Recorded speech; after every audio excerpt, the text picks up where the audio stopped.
willing youths that may have just been used for election and dumped by unscrupulous politicians and now taken over their conscience by influencing them to go out to fight.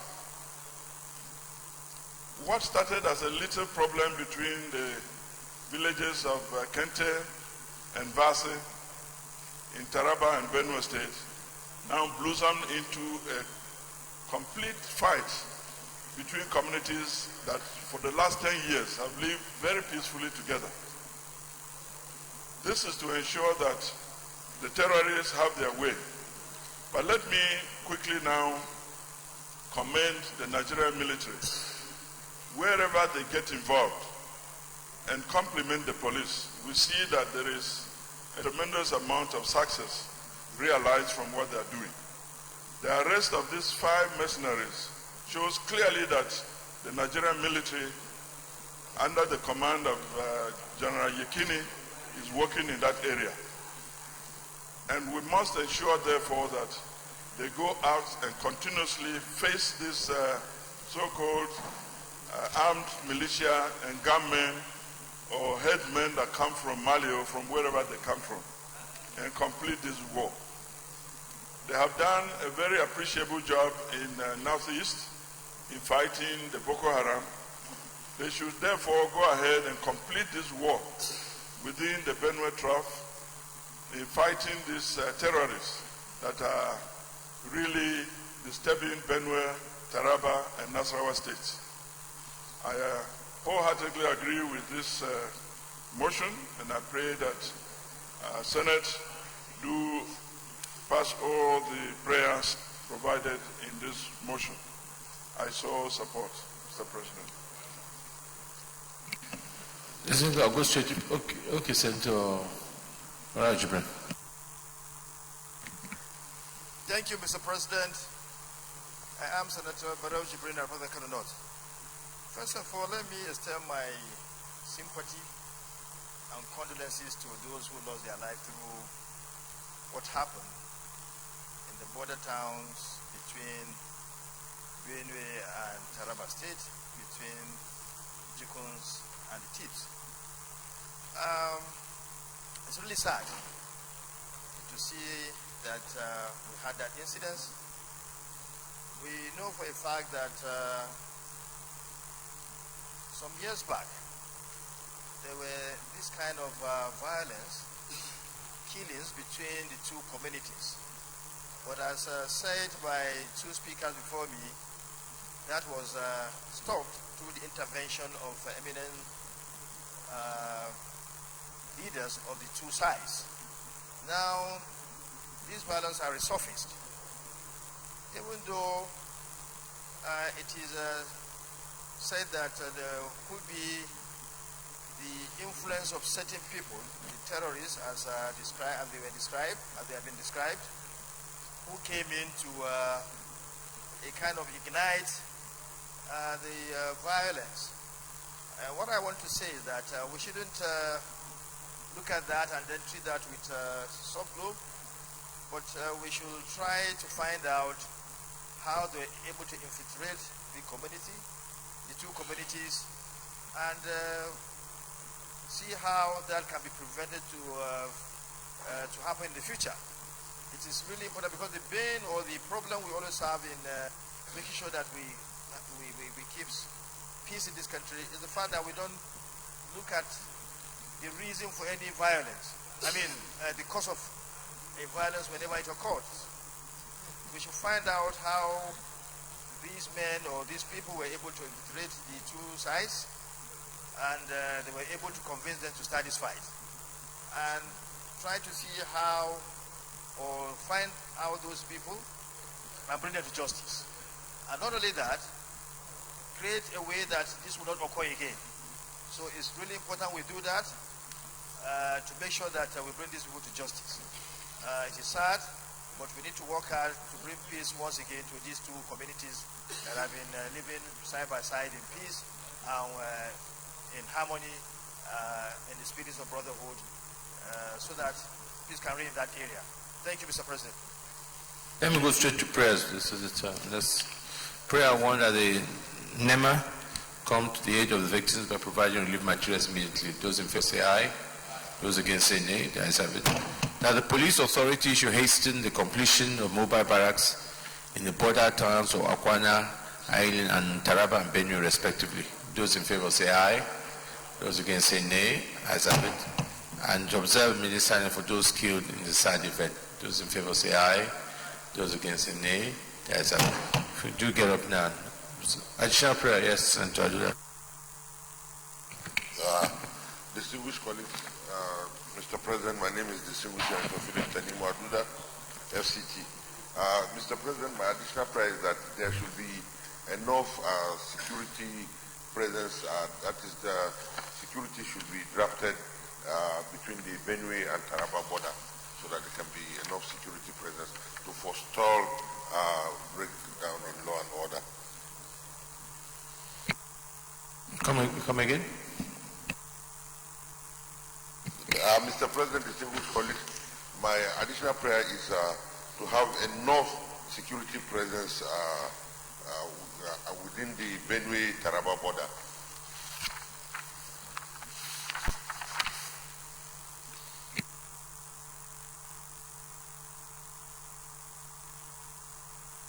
Seconder?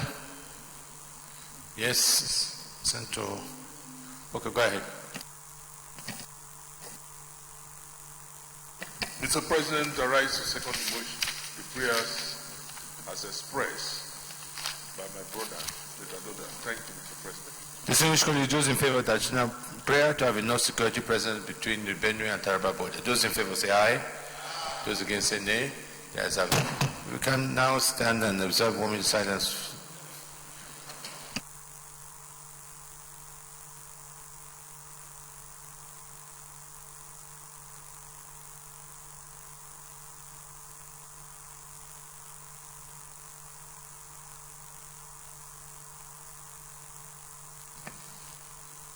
May the gentles rest in perfect peace. Amen. Leader of the Senate. Point order, Senator Shehu Sani.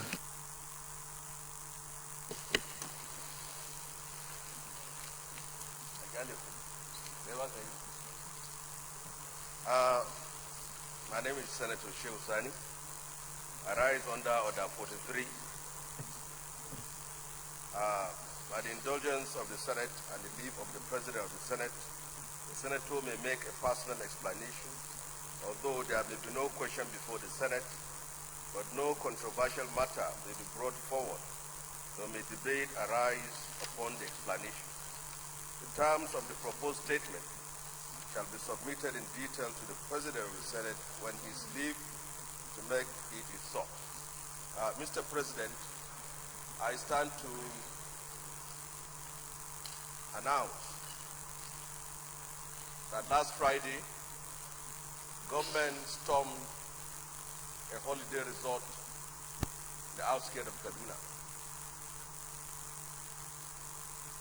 As a result, 2 people were killed.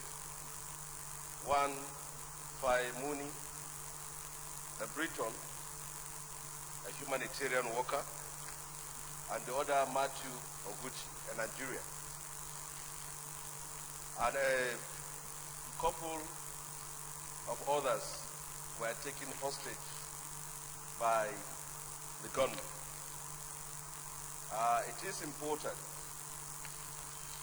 to use this time to bring to spotlight the violent incidents of kidnappings that has become a way of life in Kaduna State. We are under siege. Firemoney is one foreigner that has sincerely believed in us. She was here as a humanitarian aid worker.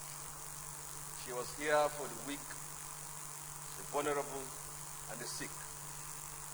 She sacrificed her life in the service of our country and of our people. We must appreciate this sacrifice for this woman who has come here to be martyred. At a moment like this, it is important to draw the attention of those in the position of executive authority to do everything possible to address the problems of kidnappings and killings that have become a daily affair in most of our states. We are troubled as much as Zamfara and Katsina State.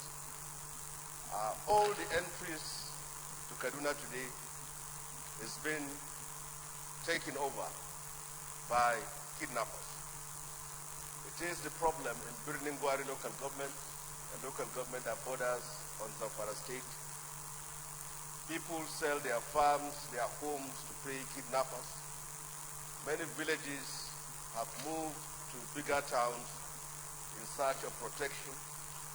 And these kidnappers have become so daring, even sending notices to villagers and finding them that this is what you need to pay or we'll come and kidnap.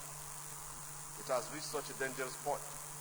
Firewood, Muni, and others who have lost their lives are heroes and martyrs, and we should appreciate them.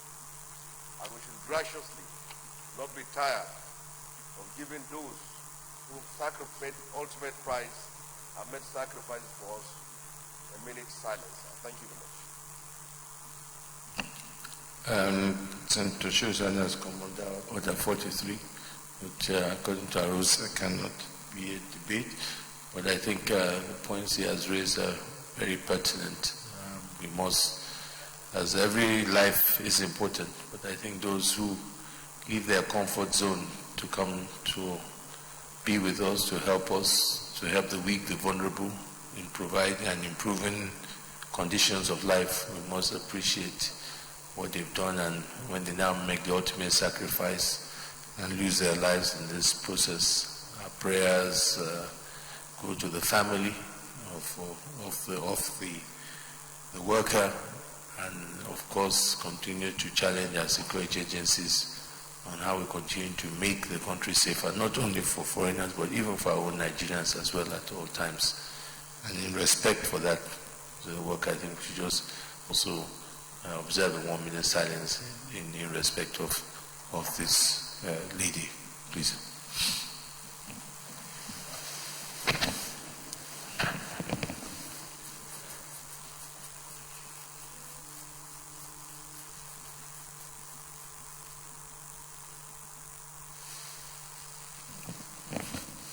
For others that lost their life in this unfortunate business, so gentle souls rest in perfect peace. Amen. Deputy Senate President.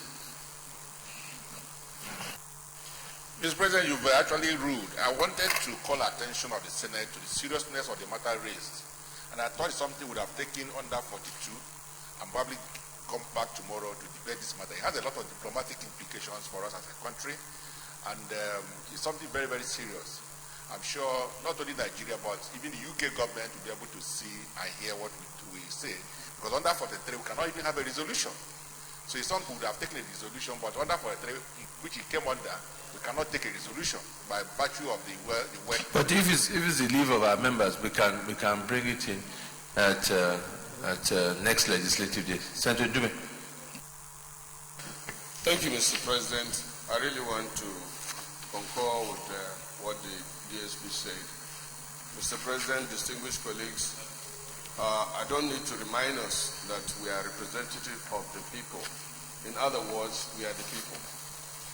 And this issue of insecurity, kidnapping, and communal clashes is becoming the order of the day. And I think we should go further than just bringing a motion here, observing a minute silence, and that's it. We should really find a way of going further, because it's like getting out of hand. And I support the idea raised by the DSP that we should sit down and discuss this more than that. So DSP, I take it you have come under 42, or should I, or leader, yes, contribute. Well, I think, Mr. President, distinguished colleagues, I think the DSP has set the tone. The Senate, as an institution, can approach this in a better and more informed manner by taking resolutions, including, but not limited to, sending possibly a delegation to the British High Commission to condole the British government and people in respect of what happened. And of course also sending very clear message that the Senate is prepared to go the extra mile to suggest and engage with the executive arm of government on how to take immediate measures. We have to do this. Let's see how far we can go. We have done this in the past. It has not worked properly. We shouldn't be discouraged. We should continue to engage and see where we can find accommodation and resolutions to these kind of issues that are now very, very serious and facing our country. Thank you. So, distinguished colleagues, I'll take the leave that we take this on next legislative order. Those in favor say aye. Those against say nay. The ayes have it. So we'll take this on next legislative day. Leader of the Senate. Senator. Petition. I'll pass that one. Tomorrow. Leader of the Senate. Mr. President, very distinguished colleagues, the first business of the day is the presentation of a bill standing in the name of Senator Joseph Bolahan on the Constitution of the Federal Republic of Nigeria 1999 Alteration, Bill 2019. Mr. President, you may wish to invite the Clerk of Senate to read the short title of the bill.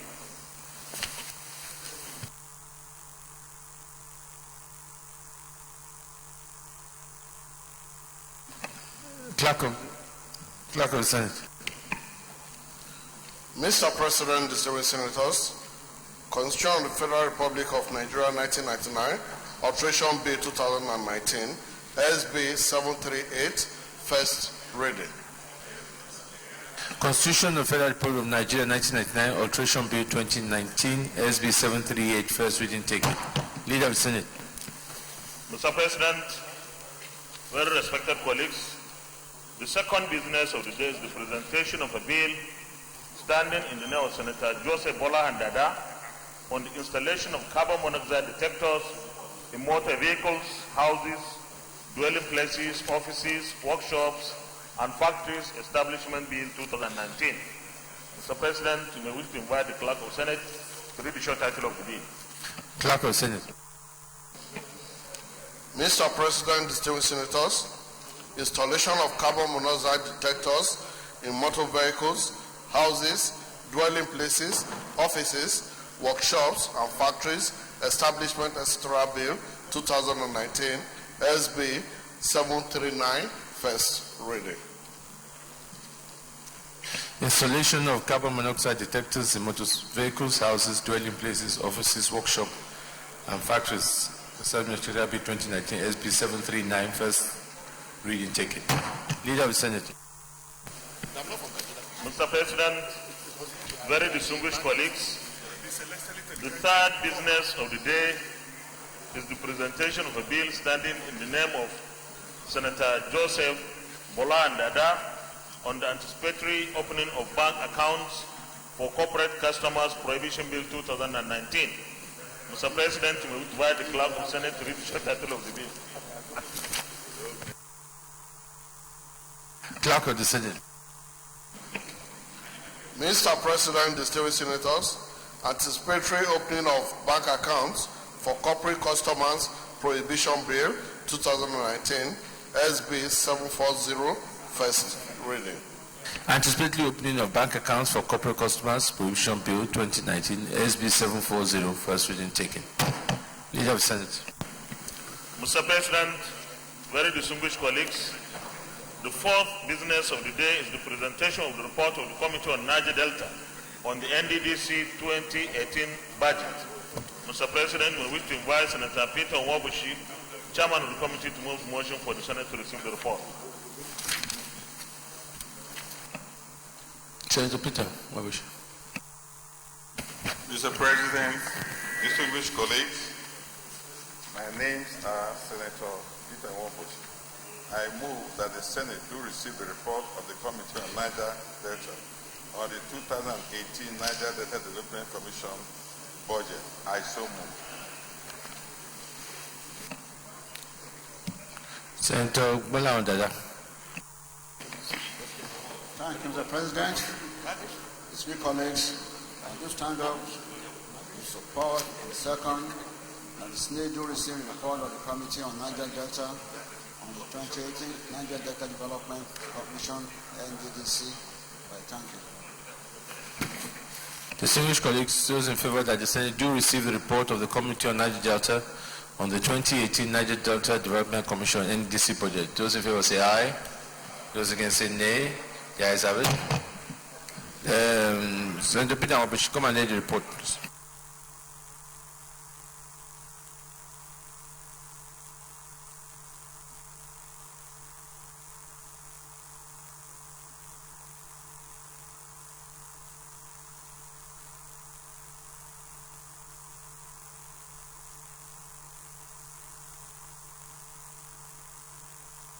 Leader of the Senate. Mr. President, very respected colleagues, the first order of the day is a motion standing in the name of Senator Isaac Alpha on the need to recognize Kogi State as an oil-producing state. Mr. President, you may wish to invite Senator Isaac Alpha to move the motion. Senator Alpha.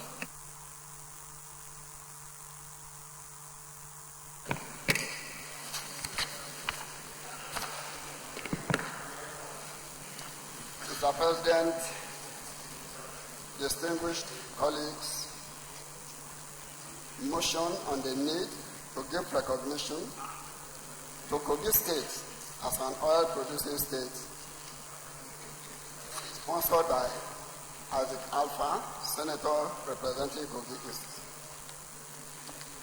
The Senate informed that the oil exploration commenced in Ibaji as far back as 1952 in the villages of Odeke, Elchano, Ihile, Anocha, Uchuchu, Omabo, Ika, Irebu, and Uje, all in Ibaji community of the present-day Ibaji local government area of Kogi State, by 3 oil companies, namely Shell BP, now SPDC, ELF, now Total Elfina, and Agit Energy. Aware that the companies collectively drilled 25 exploration wells, 2 appraisal wells, and 8 core drill wells in the entire Anambra Basin, out of which majority of the wells fall to Kogi State, as these states were made possible through a letter to the President, Federal Republic of Nigeria, by the former manager drilling, NPDC Engineer Sam A. Uchola, and dated 21st November 2003. Further informed that the exploration of oil activities in Kogi State and part of Anambra Basin was later abandoned until 18th of July 2001, when the executive governor of Kogi State, late Prince Abubakar Audu, wrote to the group managing director of NNPC Abuja to remind him of earlier discovery of crude oil at Odeke, Echano, and Anocha communities in Ibaji local government of Kogi State.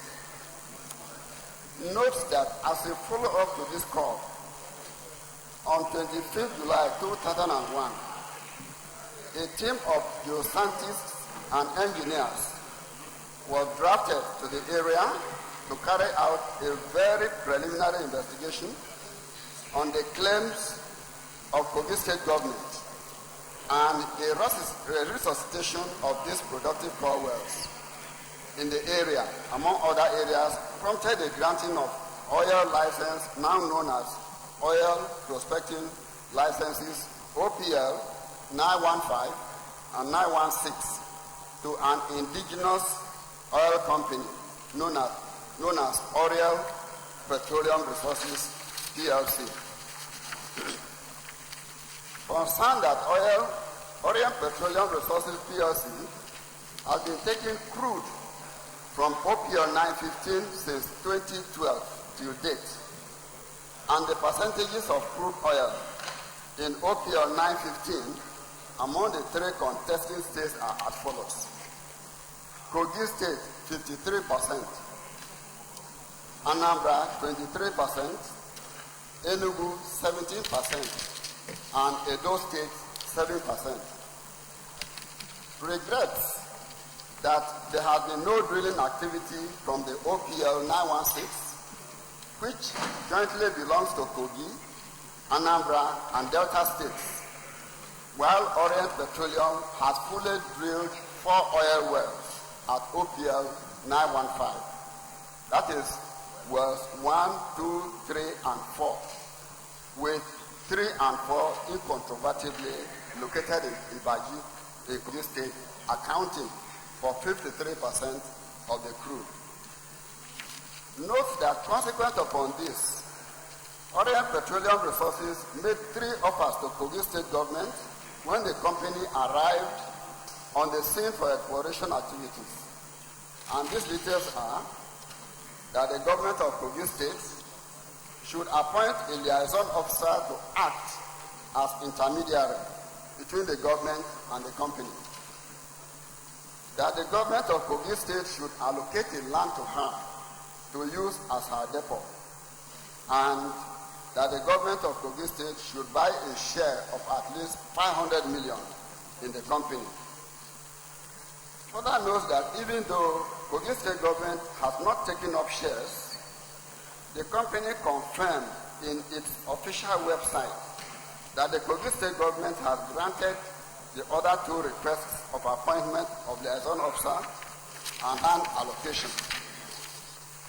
Whereas the Senate may wish to know that the operational base of the oil company was in a channel and had been there before the hostility in the disputed area, which points to the fact that the disputed area belongs to Kogi State.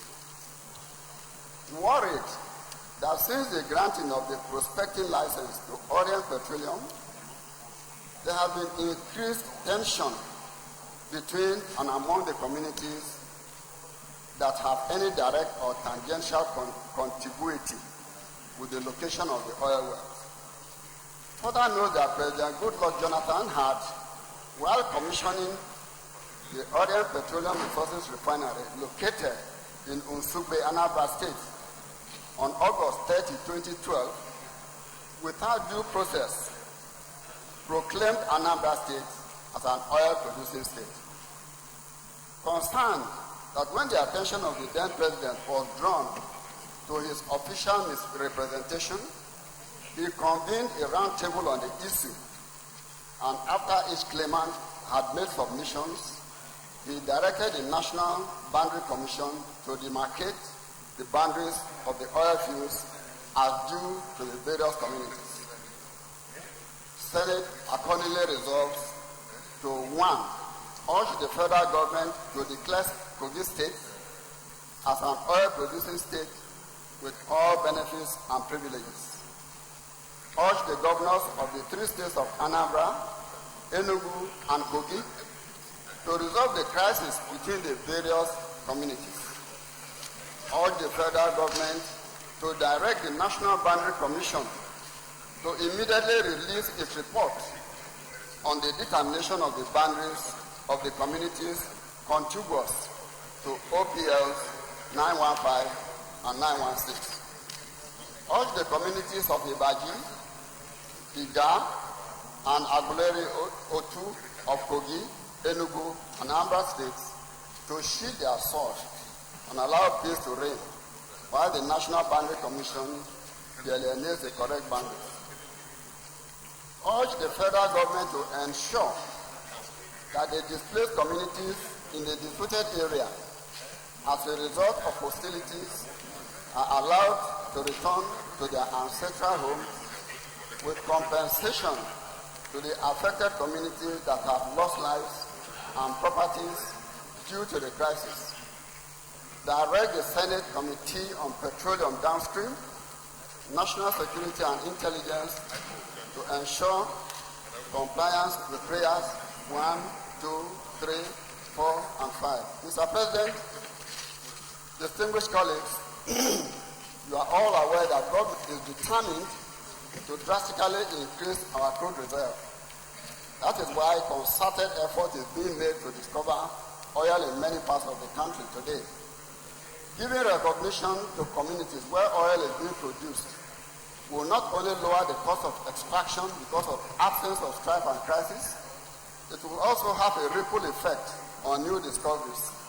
Besides, the communities will encourage the oil companies to invest in more extraction, which will raise daily production rate, meaning more inflow.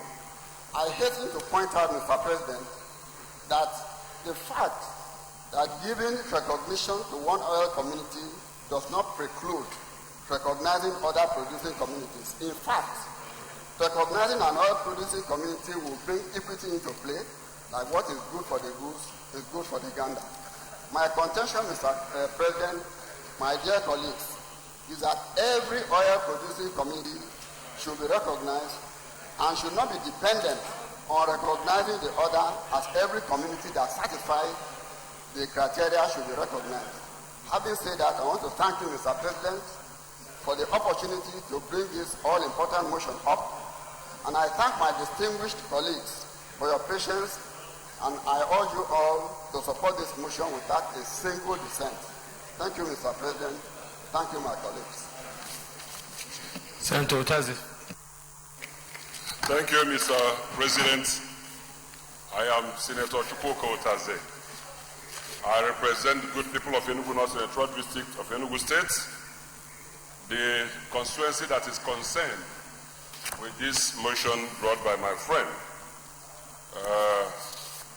Vice Marshal, Vice Marshal Alpha, that Kogi should be declared as oil producing state.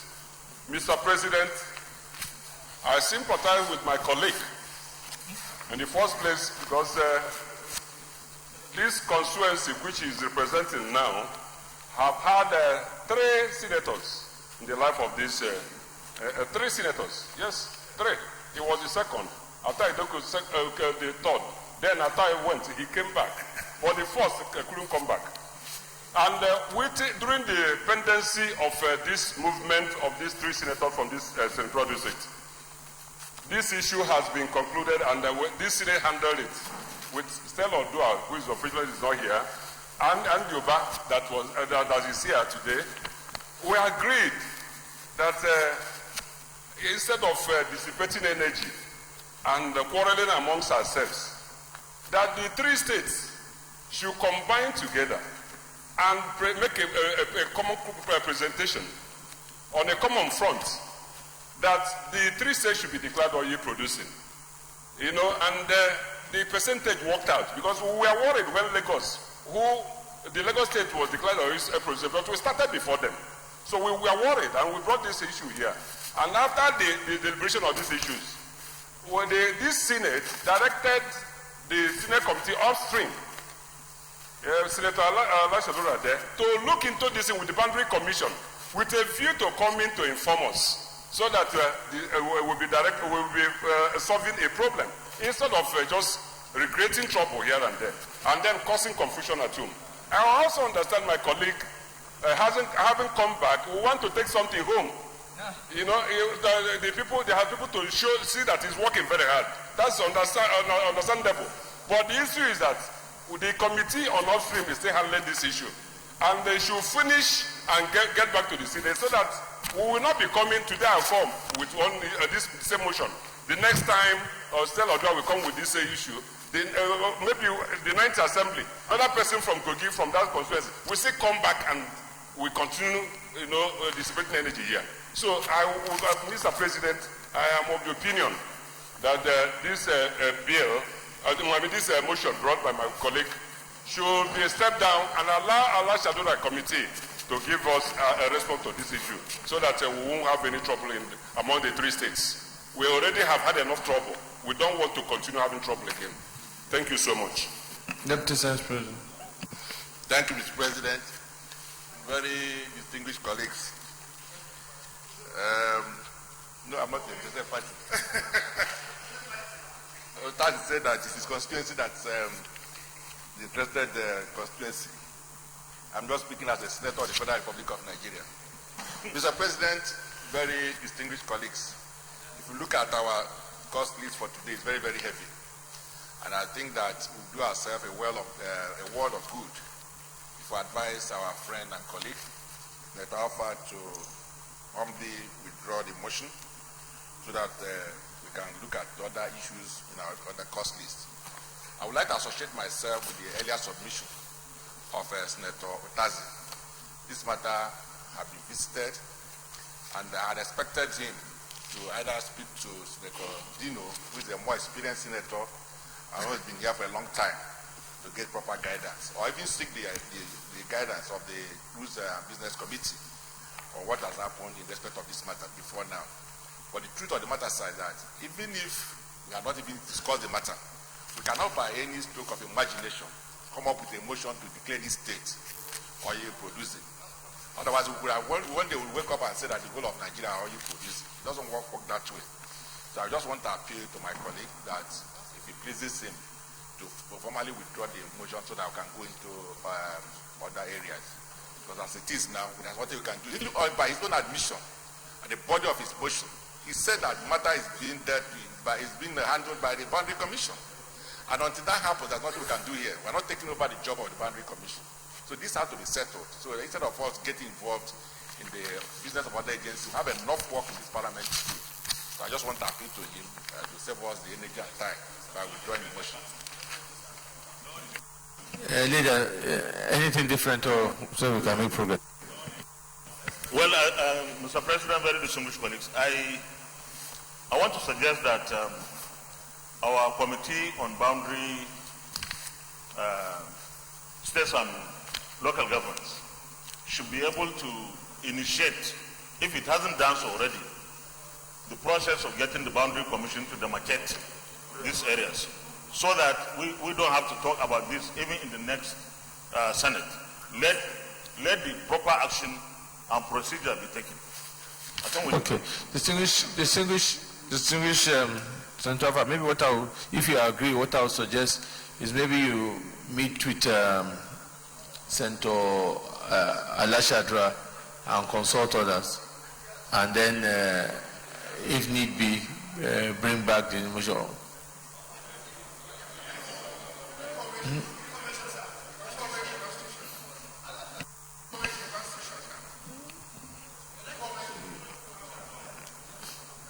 Senator Alpha, I'm waiting for your opinion. Mr. President, distinguished colleagues, with your permission, I have made a motion. I'm not ready to withdraw it. The Senate can go ahead and shoot it down if it wants. Thank you, Mr. President. Senator Alashadra. The Senate President, sir, my name is Senator Tayo Alashadra, representing Ondo Central Senatorial District of Ondo State. As Senator Otazi said, this matter had been referred to the Committee on Petroleum Resources Upstream. We have sat twice. We had linked up with the Boundary Commission, and if not for the activities of the last election, maybe by now our report will have been ready. So I will plead with this Senate to please give us 2 weeks for us to submit our report to the Senate. Thank you, Mr. President. Yes, Senator James Manja. Respected colleagues, James Manager, Delta South. Mr. President, the mood of the Senate is very clear.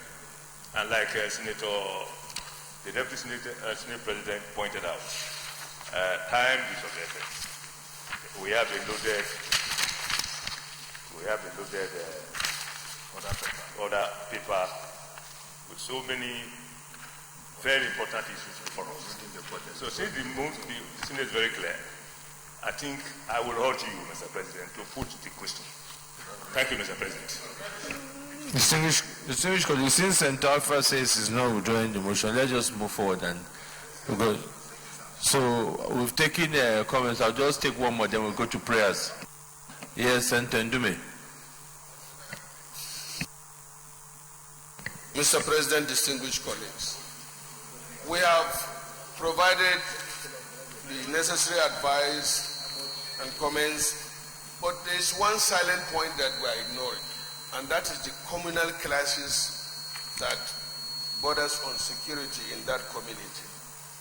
While I appreciate the concern of Air Vice Marshal, there is the need, I think, for this Senate to constitute a committee or a delegation to calm down the nerves of the community so that these clashes where you have displaced persons will not continue, while assuring them that this that this Senate is looking into the matter so that the people will stay in peace pending the outcome of the committee and the like. That is it. Senator Magnus. Yeah.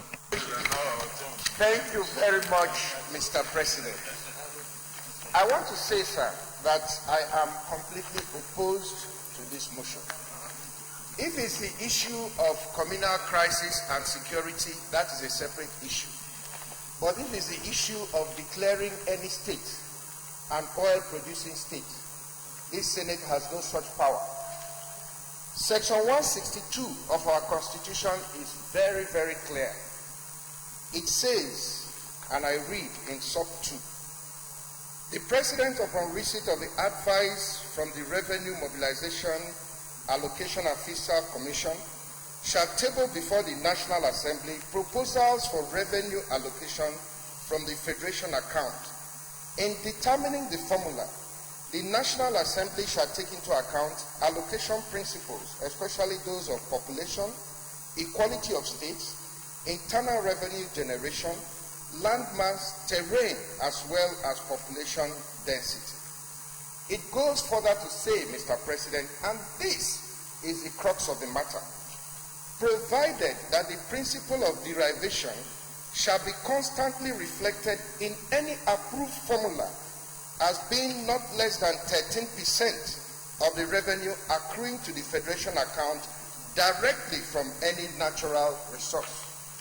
In this entire motion, my distinguished colleague and brother from Kogi State has failed to tell the people of Nigeria how much has been paid into the Federation account from Kogi State that will entitle them to the 13% of that contribution they have made. Without that figure, no declaration by the Senate that Kogi is an oil-producing state will entitle them to anything. Secondly, sir,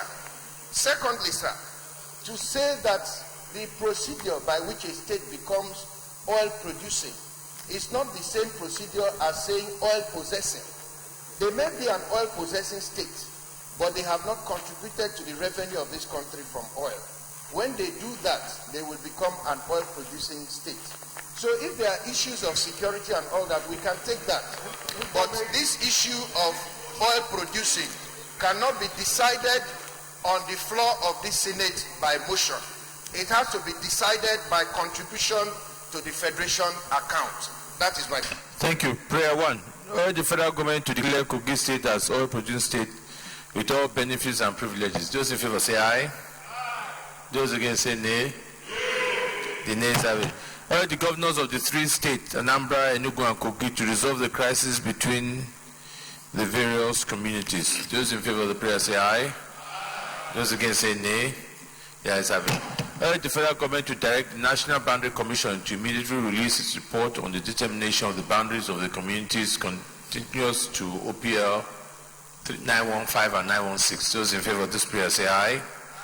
Those against say nay. The ayes have it. Prayer 4. Urge the communities of Ibaji, Iga, and Aguleri out of Kogi, Enugu, and Anambra State to sheath their sword and allow peace to reign while the National Boundary Commission delineate the correct boundaries. Those in favor of prayer 4 say aye. Those against say nay. The ayes have it. Urge the federal government to ensure that the displaced communities in the disputed area due to hostilities are allowed to return to their ancestral homes are compensated for their loss due to the crisis. Those in favor of prayer 5 say aye.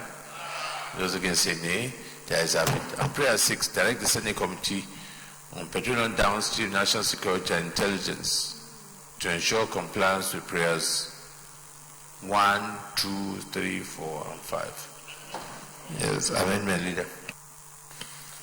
Mr. President, distinguished colleagues, I think the Senate Committee on State and Local Government is more concerned with this than the others. So I will propose an amendment that the lead committee should be the states and local government, because we are talking about carving out the boundaries, and then the other committees can be also members.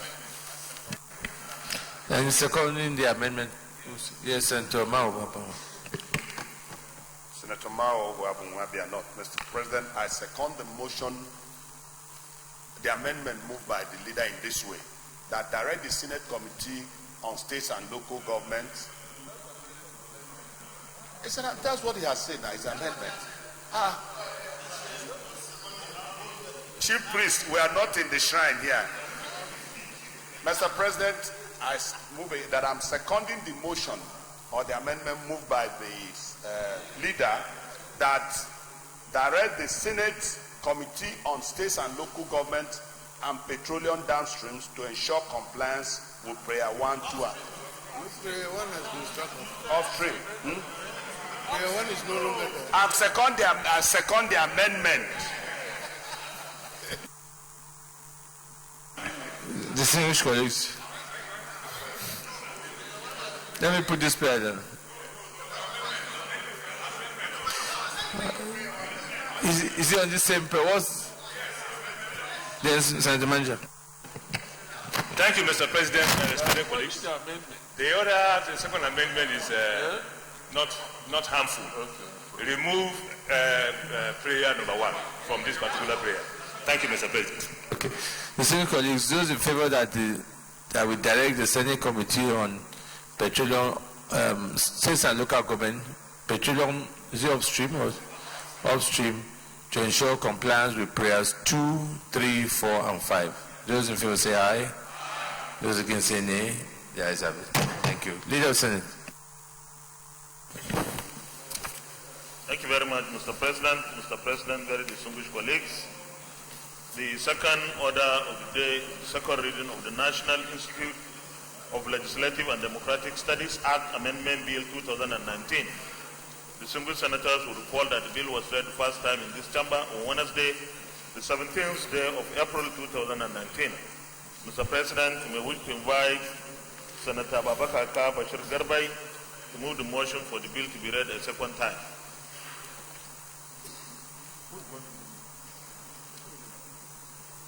Mr. President, in his absence, as a very loyal deputy chairman, I would move the motion in his place. Go ahead, Senator Ahmed Leader.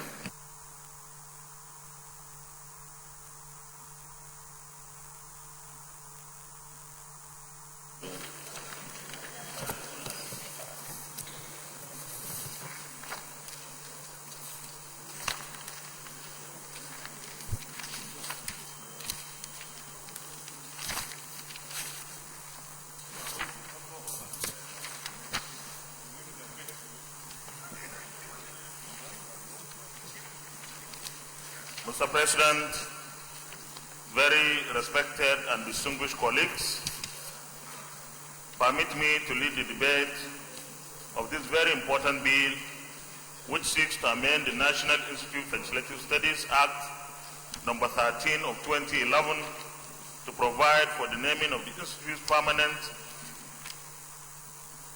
site located at plot CCO 307 POE Abuja as the National Center of Excellence for Democratic Governance and establish a management committee for the effective utilization and maintenance of the center.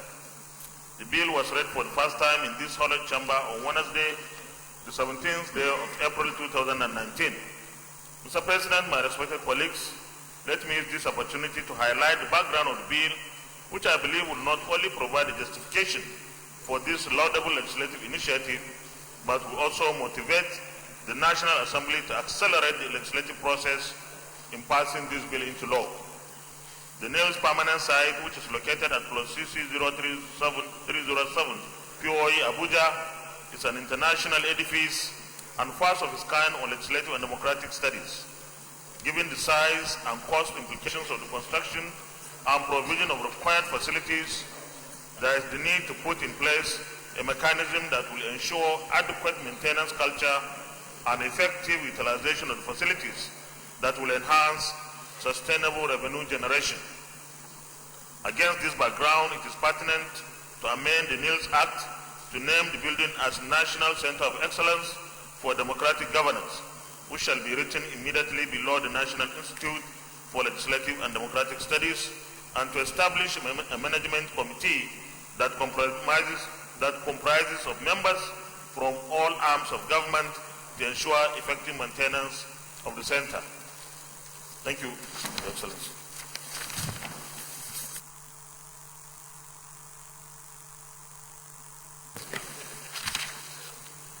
Mr. President, very distinguished colleagues, I just wanted to ensure that everybody is following.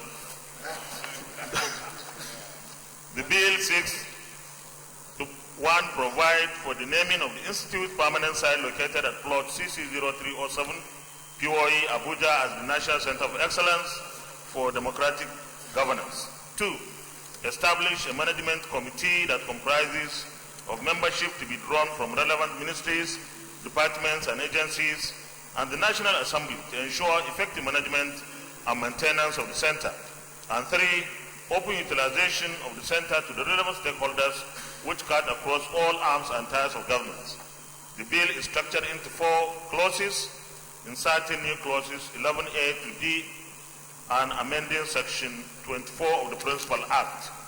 Mr. President, very distinguished and respected colleagues, I humbly urge you to support this bill and give it an accelerated passage. Thank you for your attention and support. Yes, Senator Mao. Mr. President, distinguished Senator Mao Arupe Ohuamwabia North. Mr. President, it's unfortunate that I don't really see any need for this bill. First and foremost, we are just putting up a building that is yet to be completed. It's still under construction. We've not utilized that office or that building. We've not put it in action or utilization, and we are talking about changing the name. Two, not long we amended this bill to read National Institute of Legislative and Democratic Studies. It was Institute of Legislative Studies. Not long we changed it to National Institute of Legislative and Democratic Studies. I think we should allow this institution or this institute to go for a while. And the building, changing it to National Center for Excellence at this time, I think we should allow it. Let's use it. Let it function for a while. Then we can now talk about renaming it as Center for Center for Excellence. And talking about management committee, we already have a board for the Legislative Democratic Institution. We have a board, we have a management. So what is the essence? There's already a management. The board, which I think the Senate President is the chairman with the speaker, we have the management led by Professor the DG. So I don't really see any need for this. So for me, I want to urge my colleagues that we should allow this bill to stay for now. Let the place put to action first. Let's finish the building. Let's function for a while. Then we can sit here to say whether it's Center for Excellence or not, because it will be self-serving, because it's our institution. It belongs to us. And if we begin here to change names, to name it Center for Excellence, what about the other centers of excellence in other institutions of democratic institutions in Nigeria? So my suggestion is that this bill for now should not stand. Thank you. Deputy Senate President. Thank you, Mr. President. Very distinguished colleagues. I would like to associate myself with the argument presented by Senator Mao Gabonwa, and to say that I have been associated with this project for over 10 years. This project started as Policy and Research Project, what we used to call PAP, in 2002. And Then the idea was to build the capacity of parliamentarians. It was then being funded by an organization in Harare.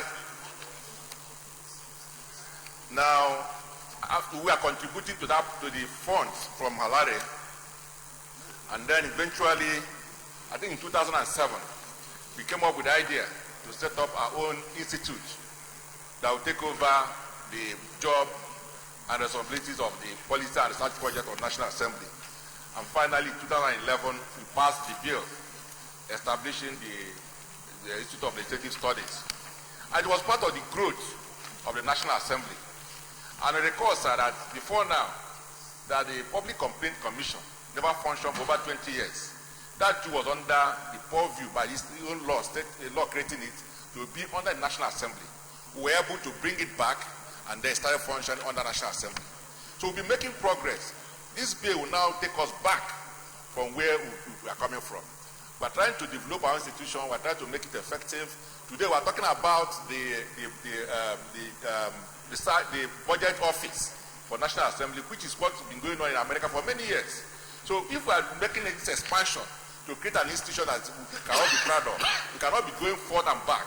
Because the idea of this amendment, therefore, is to take this away from the National Assembly and then begin to share it with other arms of government. We're going to have a problem. And if you look at the debate, some part of it is saying we will write Institute of Advanced Democracy or whatever under the Institute of Legislative Studies. The other one says you just change the name ultimately. So what I think, sir, is that this matter should be taken back to the council to have another look at it before we bring it back. The governing council of the institute. The manager of the Senate. Thank you, Mr. President, my respected colleagues. James Manager Delta South. Mr. President, I concur with the two last speakers, Mao, Senator Mao, and Senator Kelemandu, the Deputy Senate President. Senator Kaka, who is the lead sponsor of this particular bill, is not here. Two other names are featuring, and the leader of the Senate who presented it. While the Deputy Senate President was making his case, he was busy nodding his head in approval. So it is very clear. Peter is just seated there, and I think they were just contributed into this thing. Mr. President, the truth of the matter is that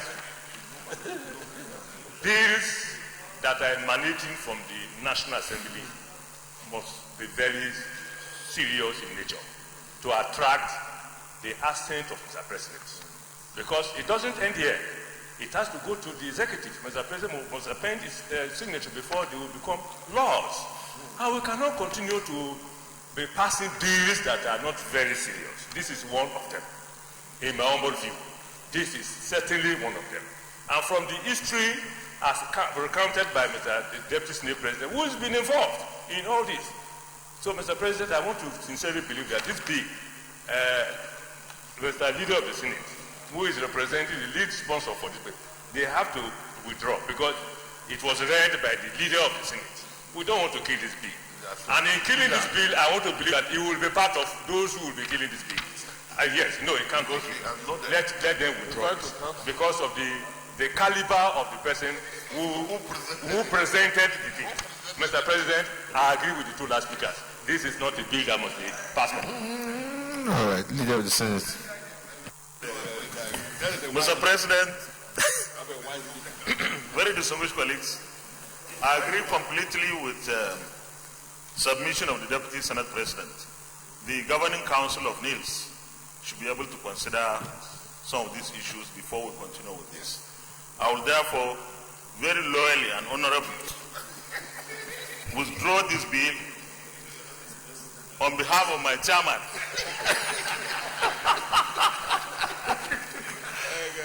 who is away in his state to receive Mr. President. So I withdraw the bill, Mr. President. Thank you, Leader. Yes, Senator, is there anything you want to? That's why he has wrote the people agreed. Leader of the Senate. Item on the other paper. Mr. President, very distinguished colleagues, the third order of the day is the second reading of the National Assembly Budget and Research Office Establishment Bill 2019. Distinguished senators will recall that Mr. President CNC declined assent on this bill for several reasons. The bill has been worked on by a technical committee of the Senate with recommendations approved by the Senate. The purpose of the bill on the order paper is to refer to the relevant committee for consideration. Distinguished senators will recall also that the bill went through the three readings in both chambers of the National Assembly. Therefore, there will be no need for further debate on the bill. I therefore move that the bill be read a second time and referred to the relevant committee, Mr. President.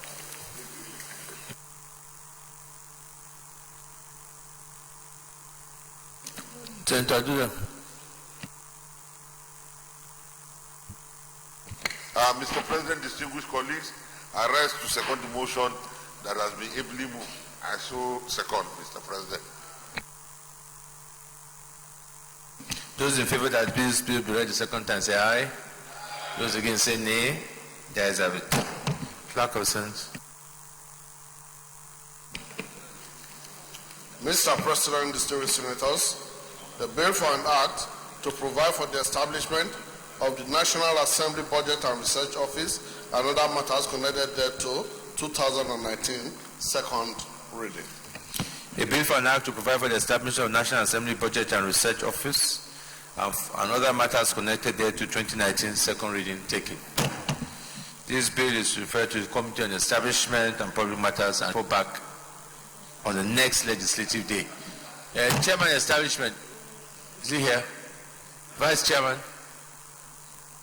Okay, so we can please communicate to him that the report should come next legislative day. Leader of the Senate.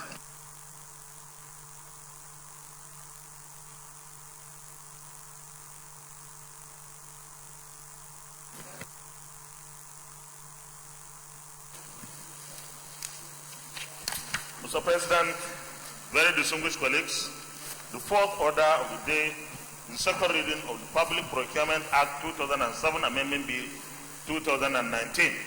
Distinguished senators will recall that the bill was read the first time in this chamber on Thursday, the 18th day of October 2018. Mr. President, may we invite Senator Magnus Abe to move the motion for the bill to be read a second time.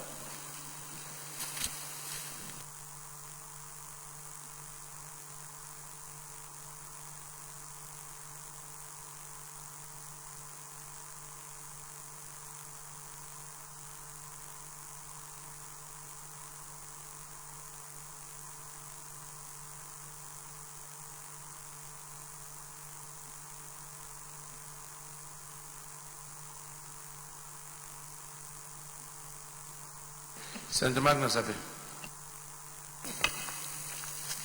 Mr. President, my distinguished and esteemed colleagues, permit me to lead the debates on this crucial bill for an act to amend the Procurement Act 2017.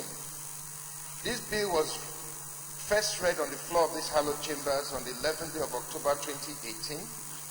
Mr. President, my distinguished colleagues, it is crystal clear that one of the catalysts for economic growth in any nation is infrastructural development.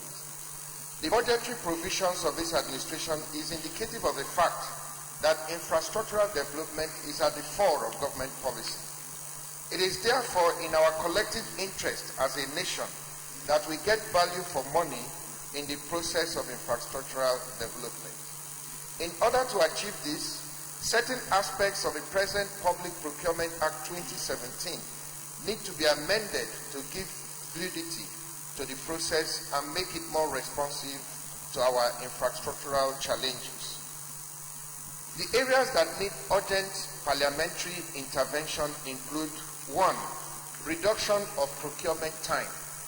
Mr. President, my distinguished colleagues, having operated this law for some time, its defects have clearly become evident. Given the urgent need to bridge the infrastructural deficit we face as a nation, the current statutory period provided in the Act for procurement process appears inordinately long and to that extent counterproductive. Section 25, which deals with invitation to bid, provide for a minimum of 6 weeks between the date of advert for bids and the closing of submission of the bids.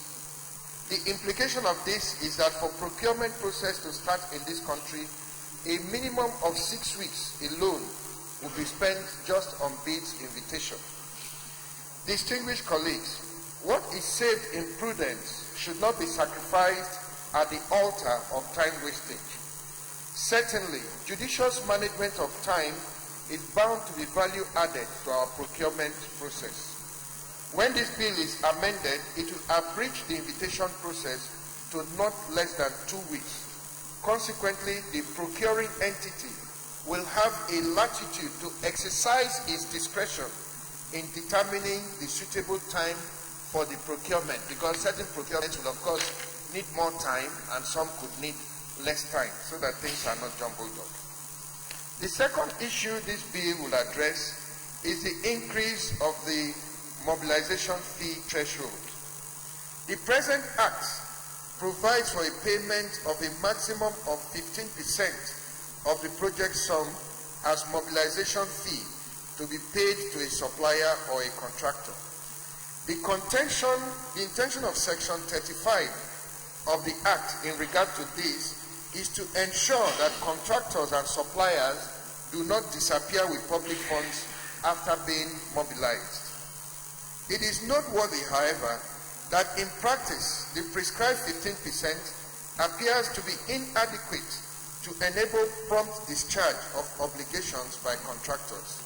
While this is uneconomically viable, it also creates unintended delay in meeting up the procurement process.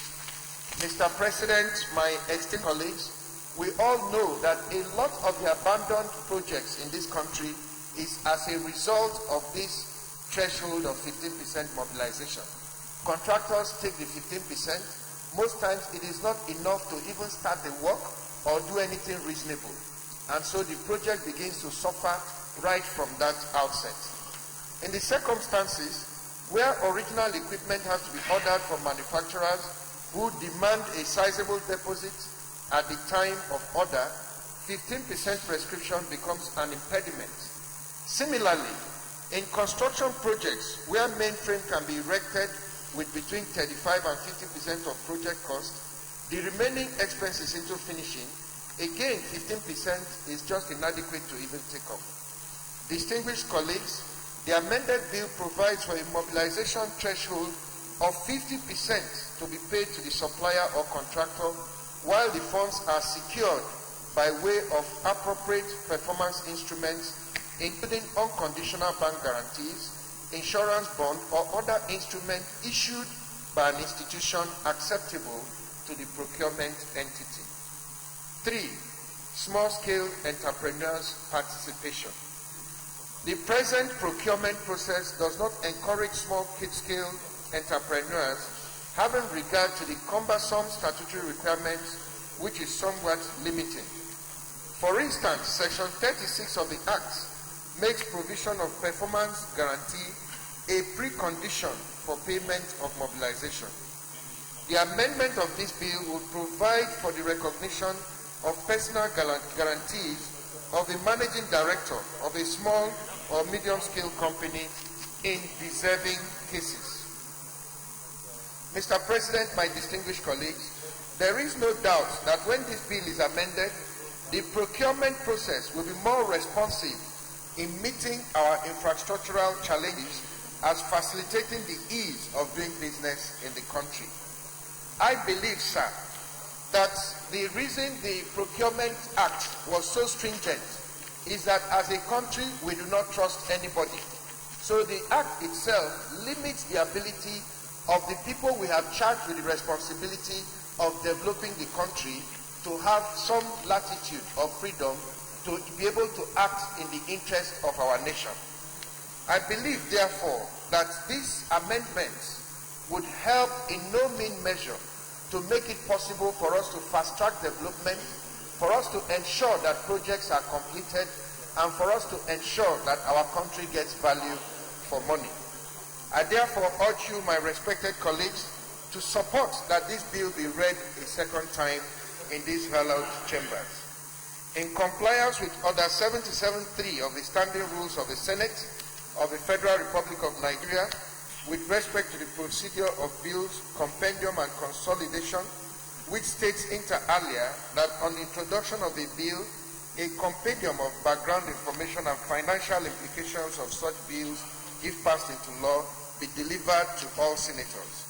I respectfully bring to your notice that there is no financial implication upon the passage of this bill, as it is a bill to amend the procurement process. Thank you, Mr. President. Yeah, distinguished Senator Magnus Abe, I don't know how rules and business allow this bill to even be listed at all for second reading, because we have passed this bill with all the requests, reduction of procurement time, increase of mobilization fee. It has even been harmonized with the House of Representatives, and I'm sure it's before the President for assent. So how, I'm surprised. So I think really it's ready for you to withdraw that bill. Really, all those issues have already been taken on.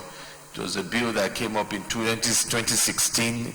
It was passed here in 4th 2016, harmonized with the House of Representatives July 2017, and all these issues have been addressed. So, if you will kindly withdraw things. President, this was an old bill that was submitted a long time ago. I was read the first time. I didn't know that it's been dealt with. Maybe it was when I was busy in River State. I respectfully withdraw the bill then. Thank you so much, Senator. Leader of the Senate. Mr. President, very distinguished colleagues, the fifth order of the day is the second reading of the Export Prohibition Act Cap E 22 LFN 2004 Repeal Bill 2019. Distinguished senators will recall that Mr. President, the sponsor of the bill is not here. Senator Abdullah Adamu, I will therefore move that we stand down the consideration of this bill till another legislative day. Do you want to take the next two? Because I think Sabo 2 is not here, Sabo Mohammed. Okay. Down both at the same time.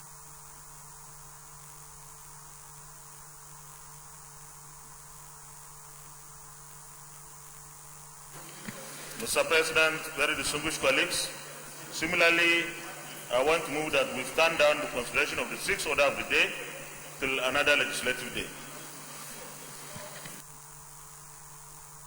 Mr. President, distinguished colleagues, I rise to second the motion that we stand down these two bills to another legislative day. I so second. Distinguished colleagues, those in favor of the motion say aye. Those against say nay. The ayes have it. Leader of the Senate.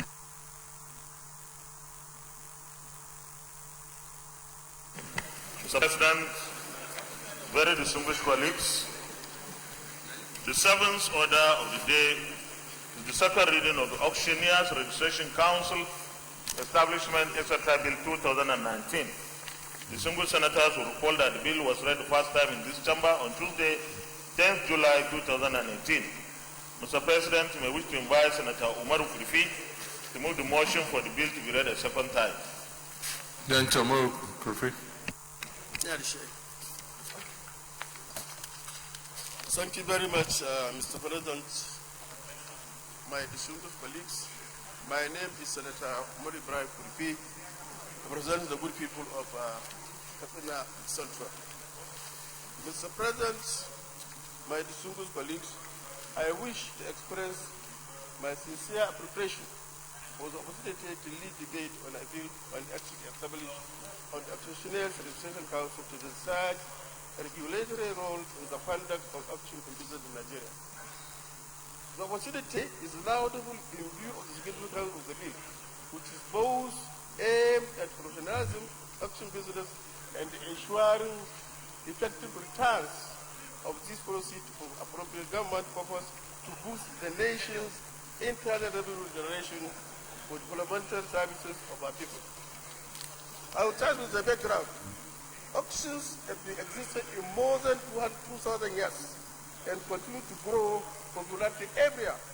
And auction occurs when consumers gather physically online to buy items by bidding against each other until the highest offered price is reached. Records handed down for extant beautiful human auction of China of 2000 BC. At the same time, women were auctioned of wives in Rome around the time of Christ. Auctions were popular for family estates and selling above the one of the most significant historical actions occurred in 193 AD when the practice of God was for the entire Roman Empire was actually. American auctions date back to the arrival of the pilgrims of American estate show in 2006 and continue to popularity toward organization with the sale of crops, imports, livestock, tools, slaves, and entire farms. Friends, colonels during the American War were the only people allowed to auction war, plunder, and today many auctioneers carry the title of colonel auction who came to the United States in the early 1900s. The Great Depression created many opportunities for auctions as their services were needed to liquidate the assets of individual and business part of the economy. As time goes by, auction have become more and more popular as means of sale goods and assets. Technology has changed the base auction from the days where auctioneers would stand before the auction and record an action to be today's auction where computers and smartphones are usually daily. In Nigeria, auction business could be located in few government policies and statutory laws. There is no single legal framework that contains a bundle of guidelines and rules that regulate the auction both in business and as a profession. This bill is therefore proposed to fill the wide gap to provide the law that establishes an institutional framework responsible for regulating the conduct of auction in all ramifications in Nigeria. Objective of the bill. The bill seeks to, 1, establish the Auction Council as national auction regulatory body to monitor compliance with relevant laws and policies for the conduct of auction in business in Nigeria. 2, empower the council to register auctioneers, grant licenses, and auctioneers to revoke or suspend licenses of members of a violation of rules, code, ISIC, and policy for the conduct of auction. 3, establish standard for the conduct of auction business consistent with international business practices. 4, empower the council to treat complaints from members of the national public of auction sales and take appropriate disciplinary action to remedy bad situation in the conduct of auction in business. 5, facilitate effective harmonization of auction business in all its ramifications to create a sense of order, direction, and certainty. 5, ensure transparency, probity, integrity, and accountability in the auctioneer profession. 6, prescribe the mode of auction for registration, enrollment, and grant licenses of auctioneers. 6, create and maintain database for licensed auctioneers in Nigeria. Content structure of the bill. 1, this bill has 51 clauses divided into 7 parts. Part 1 deals with general provision including establishment, objectives, powers, and function of the council. 2, contains auctioneers' professional apprentice provision which include but not limited to registration, licenses, auctioneer sales, duties, liability of auctioneers, and disciplinary matters. 3, contains financial provisions of the council. 4, contains provision for the establishment of Nigeria Association of Auction and Auctioneers Review Board. 5, makes provision for professional training of auctioneers. 6, makes supplementary provision related to the council for conduct of proceedings. And 7, finally, deals with miscellaneous provisions. Cross-country experience. The initiative to establish Auctioneers Registration Council in Nigeria is to bring the country in tune with current practice in other jurisdictions in relation to the auction matters.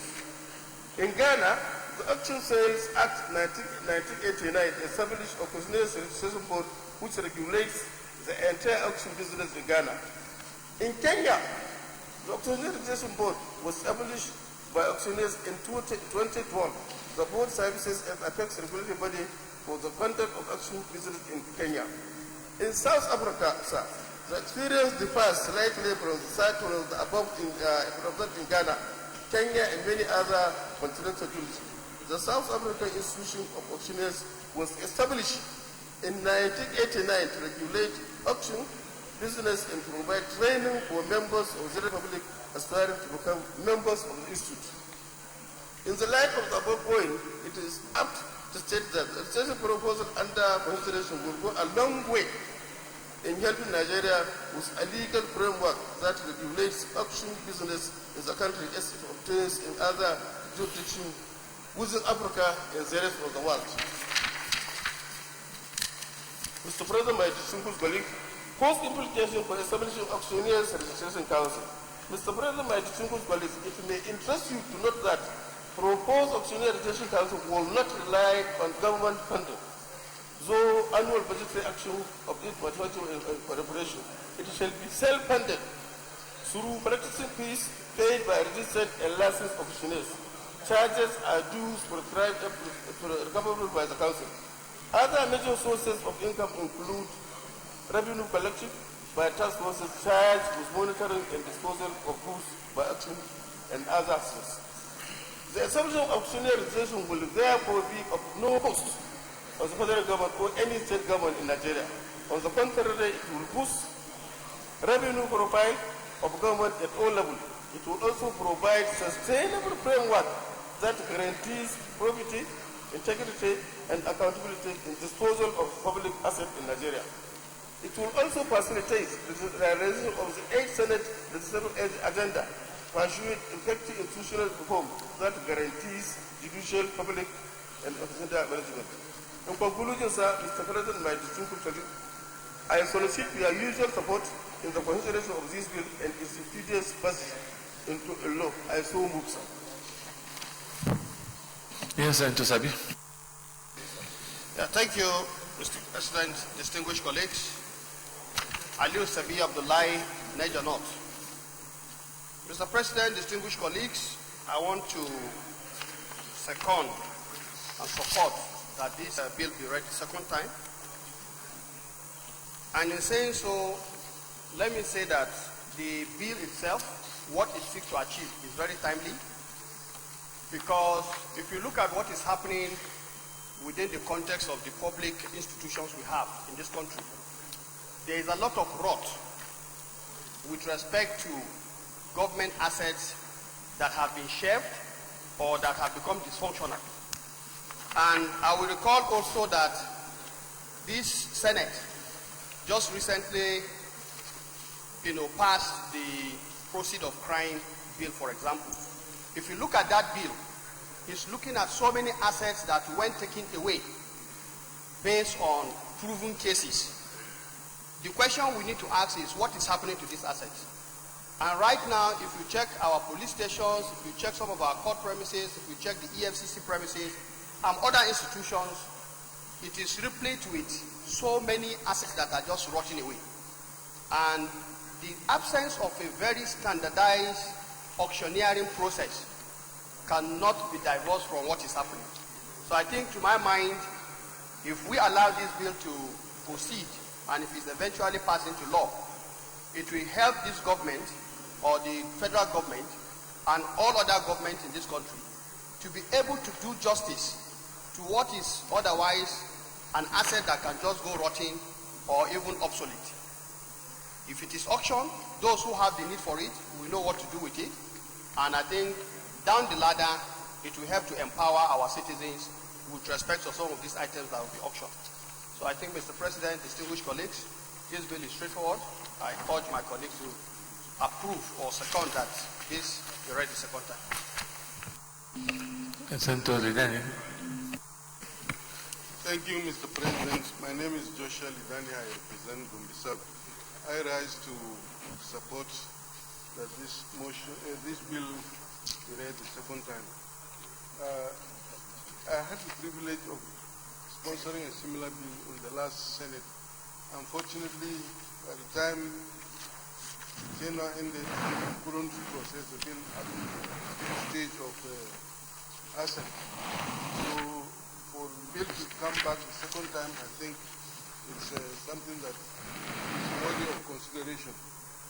There's a need for us to regularize the practice of auctioneering in this country, because so many people are masquerading as auctioneers, and in the process have been engaging in fraudulent practices and duping innocent people. If we have a centralized body that regulates the activities of these auctioneers, it's easy for the activities of these quack fraudulent auctioneers to be checked. And also, like the lead debate mentioned, there is a need for us to have a law that will guide the operations of these auctioneers. And a lot of revenue could be derived by the government from the registration fees and so on. And also it will help in guiding the practice or the profession of auctioneering. And then it will make it accountable. Auctioneers can be held accountable for any loss or for any act of negligence or any act of fraud that is perpetrated. And they could face disciplinary action not only by their professional bodies, but they could also be prosecuted. So it's a straightforward bill, and I urge my colleagues to support it. Thank you. If there's nobody has any objection, I'll put the question. Those in favor that this bill be read the second time, say aye. Those against, say nay. The ayes have it. Clerk of the Senate. Mr. President, Senators, the bill for an act to provide for the establishment of the Auctioneer Registration Council of Nigeria and for other matters connected therewith, 2019, second reading.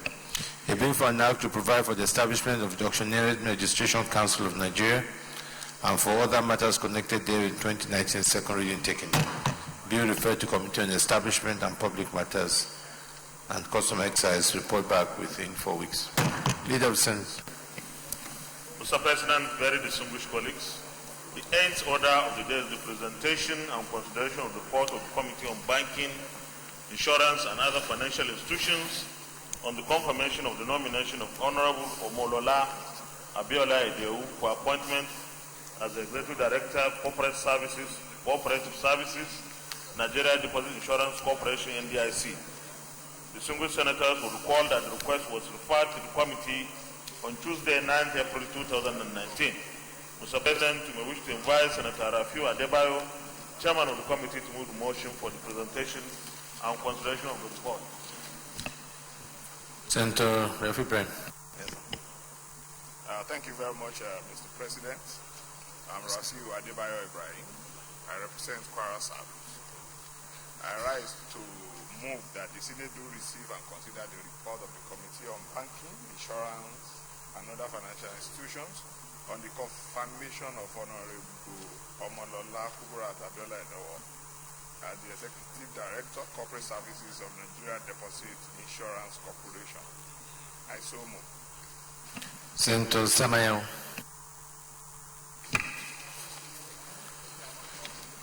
Mr. President, distinguished colleagues,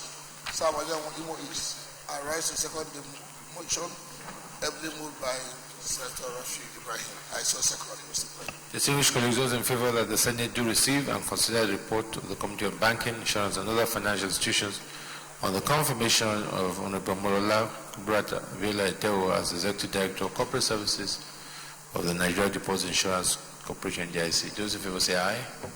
Those against say nay. The ayes have it. Senator Rafiu Ibrahim, come and lay your report and subsequently present the report.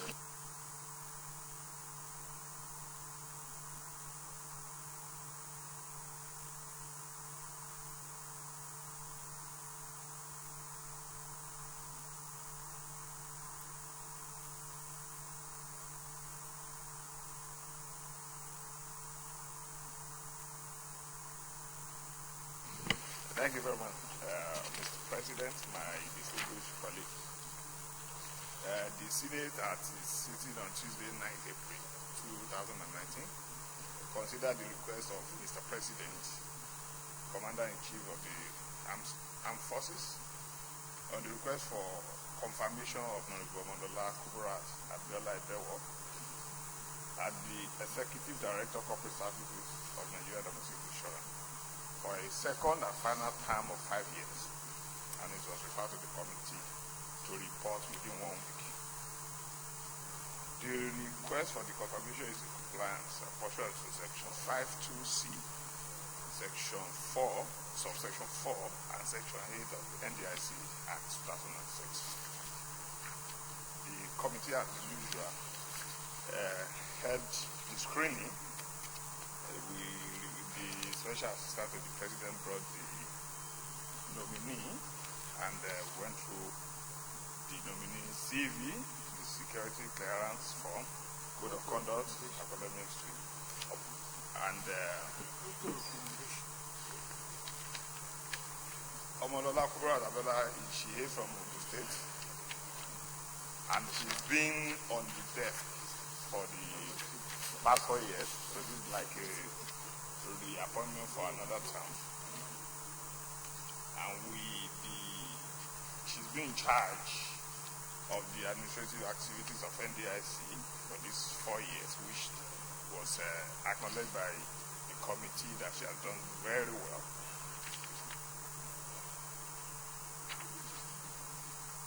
And she highlighted and drew attention of the committee to the achievements she recorded as Corporate Services, Executive Director of Corporate Services Directorate since an assumption. At the end of the screening exercise, the committee findings are as follows. The nominee had no petition against her before the committee, going by her character, knowledge, competence, past experience, and performance on her first tenure. She is qualified to occupy the position for another term as the Executive Director of Corporate Services of the Nigeria Domestic Insurance for another term in office. In view of the foregoing, the committee recommends that the Senate will confirm the nomination of Honorable Omodola Kuburat Abiola Edewo as the Executive Director, Corporate Services of the Nigeria Deposit Insurance Corporation for a second and final tenure of 5 years. The committee wishes to sincerely express its appreciation to the Senate for the opportunity to serve in this committee. Yes, and Thank you, Mr. President. My name is Baroj Jibril, I represent Kanudot. First of all, I want to commend the committee for a job well done because the report is so elaborate and the findings are so clear for one to read and understand. The nominee has been shown to be eminently qualified to do the job because she has done that before and she did very well, no petition against her. Aside that, her pedigree is excellent because I know her very well. We serve in the 4th House of Representatives together with her. She has a wonderful pedigree, and that has been shown by her performance during the first term of her tenure in this very office that she wants to occupy. So for that reason, I think I urge my colleagues to give the nod to approve her nomination so that she can have a chance of further serving this country in her second, during her second term in this very important office. I so submit. Yeah, no comments, leader. Mr. President, very distinguished colleagues, I move that the Senate return to Committee on the Floor to consider the report. Mr. President, I rise to second the motion. Ably moved by the leader as a second, Mr. President. Those in favor of the motion say aye. Those against say nay. The ayes have it.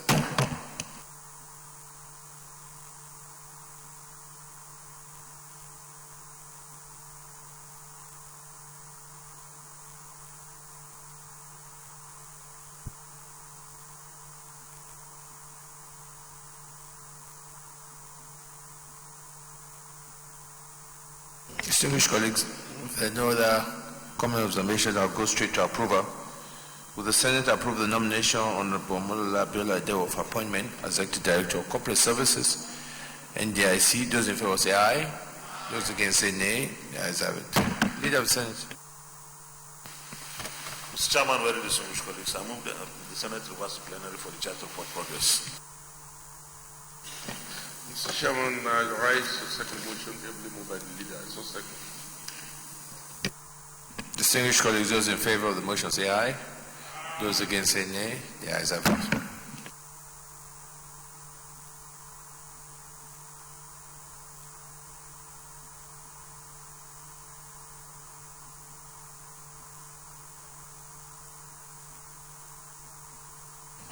Distinguished colleagues, the Senate in the Committee of the Whole consider the report of the Committee on Banking, Insurance and Other Financial Institutions on the screening of Mr. President's nominee for appointment as the Executive Director of Corporate Services of the NDIC and approve the nomination of Honorable Omolola Kubrat Abiola Edewo as the Executive Director of Corporate Services of the NDIC. Is this a true reflection of what transpired in the Committee of the Whole? I'll put the question for confirmation. Will the Senate confirm the nomination of Honorable Omolola Kubrat Abiola Edewo for appointment as Executive Director of Corporate Services of the Nigeria Deposit Insurance Corporation (NDIC)? Those in favor say aye. Those against say nay. The ayes have it. The nomination of Honorable Omolola Kubrat Abiola Edewo is hereby confirmed as Executive Director of Corporate Services of the Nigeria Deposit Insurance Corporation (NDIC). Leader of the Senate. Mr. President, very distinguished colleagues, Mr. President, due to the absence of the chairman and the chairman of the Senate Committee on Appropriations, I move that we stand down the consideration of the 9th order of the day till the next legislative. Yes, Leader, the chairman did speak to me that and some of the members that we have not got printed copies of the details, and I've directed the clerk to make sure that latest by Monday we all have printed copies of it so that everybody can see the details of the budget, and by so doing then we can now pass it on Tuesday, because the practice yeah, necessarily day after everybody has got the copies, because we don't want to run into a problem where we pass it without details and our colleagues will not, comment on that. So please, clerk, ensure that everybody has copies of the details by Monday, and then we'll pass it next legislative day. I have to work on this motion that we stand down the consideration of this of the 9th order till another legislative day. Mr. President, rise to second the motion, ably moved by the leader. So second. Distinguished colleagues, those in favor of the motion say aye. Those against say nay. The ayes have it. Leader of the Senate. Mr. President, very distinguished colleagues, the 10th order of the day is the consideration of the report of the Committee on Health on the National Health Insurance Act 2003, Repeal and Reenactment Bill 2019. The single senators will recall that the report of the committee was laid on Wednesday, 24th October 2018. Mr. President, we wish to invite Senator Odarinwaju Tajusho, chairman of the committee, to move the motion for the consideration of the report. Senator Tajusho. Thank you, Mr. President. Distinguished colleagues, I'm Odarinwaju Tajusho, Senator representative of the Central Region State. I rise to move that the Senate do consider the report of the Committee on Health Secondary on the Federal Capital Territory Health Insurance Agency Establishment ETC Bill 2019 SB 668. I so move.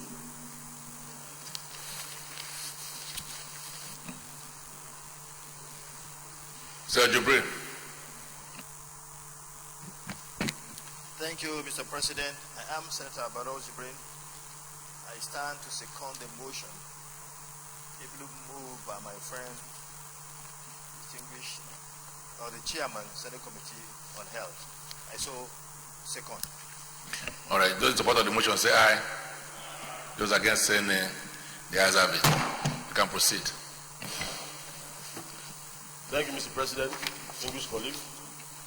the report of the Senate Committee on Health on a bill for an act to provide for the establishment of the Federal Capital Territory Health Insurance Agency, to institute the Federal Capital Territory Health Insurance Scheme for all residents of the Federal Capital Territory and for related matters, SB 668.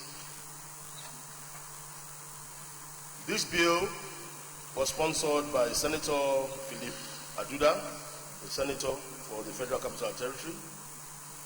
After the debate on the general principles of the bill, it was referred to the Senate Committee on Health on 13th of December 2018 for further legislative action. The membership of the committees are so listed, and the objectives and methodology are as recorded.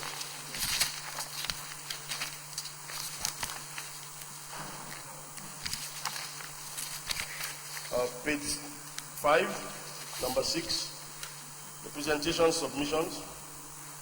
The public hearing witnessed large turnout of stakeholders, especially practitioners in the health sector residing in the Federal Capital Territory, the media, the civil society organizations, the labor unions, the development partners, etc.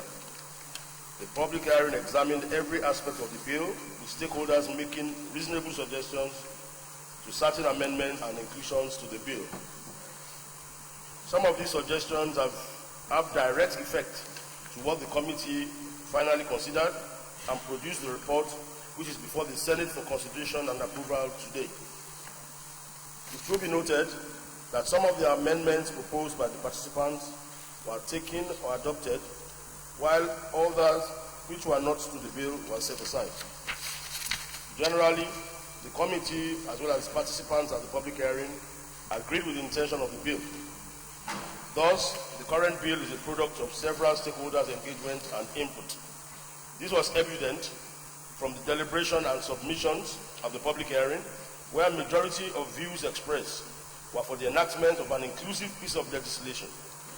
However, it is noteworthy to state here that virtually all the stakeholders unanimously agreed to the enactment of the law as in its current form. Therefore, there was no contrary opinion against the bill. Summary and analysis of the bill. The summary seeks to provide the highlights of the provision of the bill. It provides the underlying reasoning of the committee, as well as participants' observations and findings, and also recommendations. The bill contains 6 parts and 52 sections and clauses with some modifications. Some of these modifications are grammatical and rearrangement of parts and clauses. The bill also has a schedule. Part 1 of this bill provides for the establishment of the Federal Capital Territory Health Insurance Scheme, Agency, and Board. The object and functions of the Board, its powers, tenure, and meetings of the Board.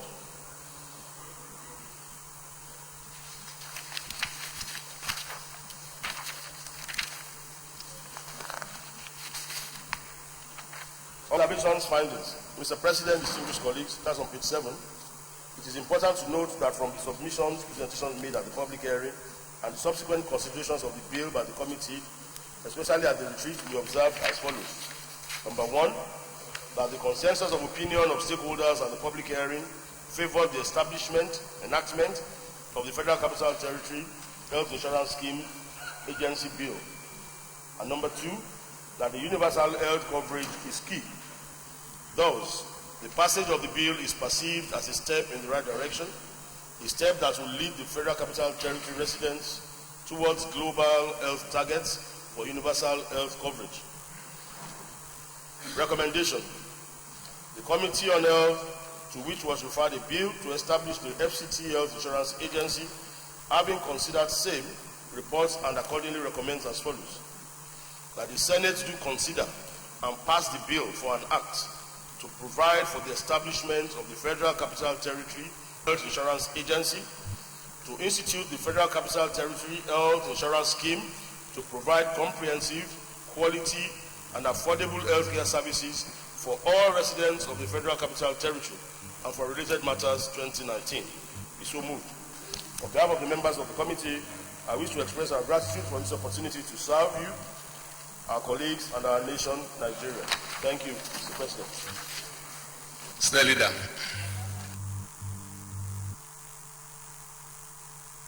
Mr. President, very distinguished colleagues, I move that the Senate resolves into Committee of the Court to consider the report. Minority Leader.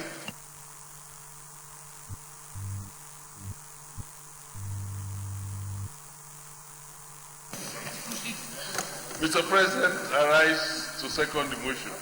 As moved. Very good, very good.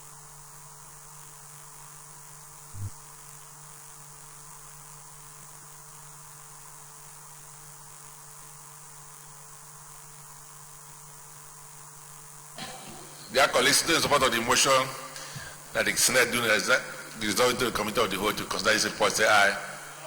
Those against say nay. The ayes have it.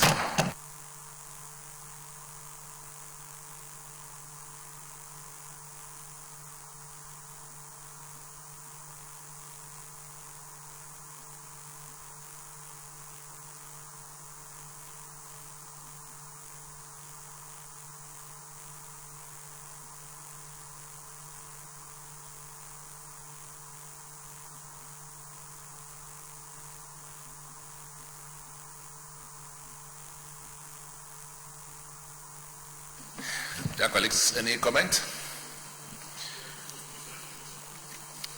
Those in support that clause 1 stamp part of the bill say aye. Those against say nay. The ayes have it. Clause 2. Those in support that clause 2 stamp part of the bill say aye. Those against say nay. The ayes have it. Clause 3. Those in support that clause 3 stamp part of the bill say aye. Those against say nay. The ayes have it. Clause 4. Those support that clause 4 stamp part of the bill say aye. Those against say nay. The ayes have it. Clause 5. Those support that clause 5 stamp part of the bill say aye. Those against say nay. The ayes have it. Clause 6 and 7. Those in support that clauses 6 and 7 stamp part of the bill say aye. Those against say nay. The ayes have it.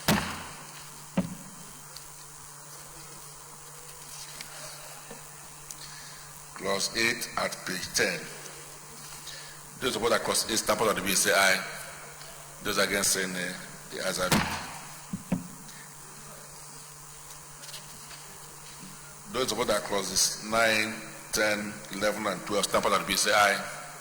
Those against say nay. The ayes have it.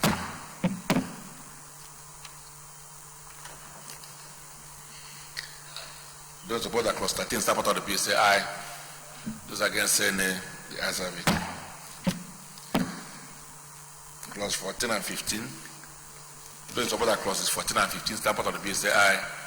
Those against say nay. The ayes have it. Clause 16, 17, and 18 at page 16. Those in support of clauses 16, 17, and 18 stamp out of the bill say aye. Those against say nay. The ayes have it. Clauses 19 and 20 at page 17. Those in support of clauses 19 and 20 stamp out of the bill say aye. Those against say nay. The ayes have it. Clauses 21 and 22 at page 19. Those in support of clauses 21 and 22 stamp out of the bill say aye. Those against say nay. The ayes have it. Clause 23, 24, 25. Okay, wait. Those in support of clause 23 stamp out of the bill say aye. Those against say nay. The ayes have it. Now clause 24. Yeah, thank you, Mr. Chairman, distinguished colleagues. Aliu Sabi Abdullah, Niger North. Mine is to query the provision here. I don't know if somewhere, because you are saying the third-party administrators shall not be involved in the direct delivery of health care services. What happened where they contravene this provision? I wouldn't know if that has been captured under the areas of offenses, because this becomes very necessary in the sense that when you give people that privilege, we find situations where they go outside that privilege allocated to them to begin to carry out direct healthcare services provision through some other, arrangements. So I thought if this is deemed, fair enough to to query it that they should not involve themselves. I think it is also necessary, if that has not been captured, to actually put in something that will serve as a deterrent to actually prevent them from, actually doing so. I've looked through the areas of offenses by bodies, and I did not see anything. I don't know if the chairman has any. That is at paragraph 43, where it says offense by bodies. I've not seen anything captured there. But I consider this very important because the tendency is these people tend to actually veer outside the powers conferred on them to go ahead to provide healthcare services to unsuspecting public. And I think it's important we do something about that. Yes, I am. Thank you, Mr. Chairman. Yahya Abdullahi representing Kebbi North. I think the issues that Senator Sabi has raised is quite important. But I think before we invite the Chairman Health Committee, the distinguished Senator, to explain the issues, I think it's important for us to look into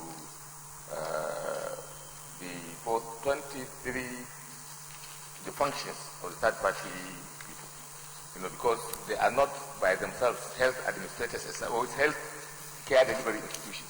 They are more or less, like they call them, administrators, who are just sensitizing people, managing healthcare plans and other issues. So unless their functions or by cognate knowledge of their activity, they are also involved in healthcare delivery. I don't think there is any need for us to engage them to provide penalties, for their provision of healthcare services, apart from the administrative roles that they play in the process. But I think it is important for the chairman of the health committee to make clarifications in this area. Thank you, sir. Well, unless the chairman wants to say something, but I think Yahya had actually addressed the issue. Because basically, even if there's no provision for the punishment for this particular area in which a third party decides to get involved, where the law provides they should not get involved, even if there's no punishment prescribed by this, under the penal code and criminal code, they can also be charged with other offenses, including impersonation, obtaining money by false presences, and so many other offenses. So actually, there are other provisions in the criminal code and penal code under which they can be charged. Mr. President, you summarize it well. Thank you. Those in support that clause 24, start part of the bill, say aye. Those against say nay. The ayes have it. Clause 25 and 26. Those in support 25. Those in support that clause 25, start part of the bill, say aye. Those against say nay. The ayes have it. There 26. Thank you, Mr. Chairman Yusuf, Taraba Central. I'm aware under Investment Securities Act, there's a serious or a major discussion about mergers and acquisitions.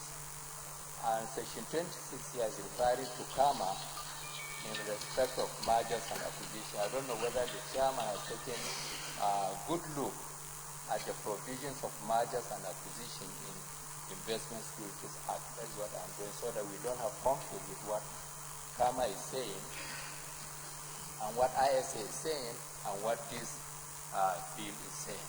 Thank you.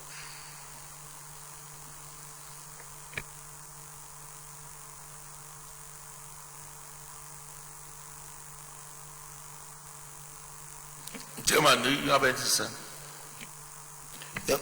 This was just lifted from the National Health Insurance Scheme.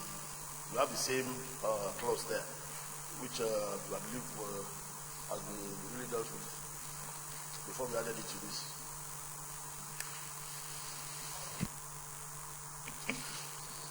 Are you satisfied, Yusuf? Might have in the past taken care of that. This has been lifted, so I was just drawing the attention so that we do not encroach. Thank you very much. And besides, they cited the relevant section of KAMA that deals with merger and acquisition. So I'm sure would have taken care of this aspect. Those support as clause 26, 27, 28, 29, 30, stand part of the PSI. Those against saying the ayes have it. Clause 31, 32, 33. Don't support that clause 30. Okay. Don't support that clause 31 and 30 stand part of the PSI. Those against saying the ayes have it. 33. Sabi? Oh. Okay. Madam Jibril Kano North. Mr. President, 33. Establishment of the FCT Health Insurance Scheme Fund. Now, B, equity fund contribution not less than 2% of the consolidated revenue of the FCT administration on behalf of vulnerable persons. This is okay. But C, it now goes to say 1% of the total value of each contract executed by for the Federal Capital Territory Administration. I think this is not really proper. For B is okay because you are taking from the revenue that has accrued to the FCT. You are taking 2% of it. Now, but for C, you are saying each contract awarded, you are not getting money from the contract that you have awarded to be executed for you. Are we now saying that 1% of such contract will now be sourced, will be taken from the funds of FCT and then contributed to the fund? It doesn't make sense here. B is okay, but C, I think, is misplaced. That should be taken off. We can either increase B because we are taking from revenue. Whatever accrues to the FCT, 2% should go to the fund. That's okay. But for C, saying, okay, you have awarded a contract of 1 billion for the construction of road, you are now saying 1% of it should be paid into the fund. Are you saying money should be taken separately from another place? Since you are the one awarding the contract, you are paying, and you are now saying 1% again of that contract should be taken to the coffers of the fund. So I think this is not really misplaced. We should take it off. We should either increase B or we take this the C off. I hope you understand. Thank you, Mr. President. In arriving at this, it was after long discussions with the executives of the FCT. We know that the problem of the health sector in this country is that of health financing. And the maximum we can get, the better for the health sector. If we are going to do the budget of the whole FCT, all the various ministries are competing for the funds they have. So if in their own wisdom they believe we can get more for the health sector, doing it this way, I believe we should try to support that kind of health injection into the finance injection into the health sector. That's why we went for that.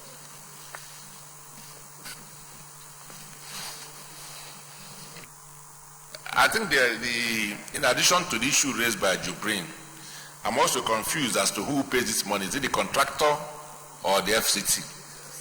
So, which is that will increasing even the cost of the green contracts. Senator Kamade. Mr. Chair, that is the point I was going to make, and it has been eloquently made already by your good self, the chair. Really, if it's the contractor, it means that you're increasing the taxes that they pay. And if it's the FCTA itself, then what is the point? It's not a revenue. So where is the money coming from to pay this one? Increases the cost of the contract. Thank you. I think you may take the advice of Jubrin to take it off, because if you look at even D, there's also another fund from NHIS. So there should be enough money if it becomes necessary in the future to look at the funding, and I'm sure there will also be a National Assembly to deal with it. But for now, I think this issue of C is controversial.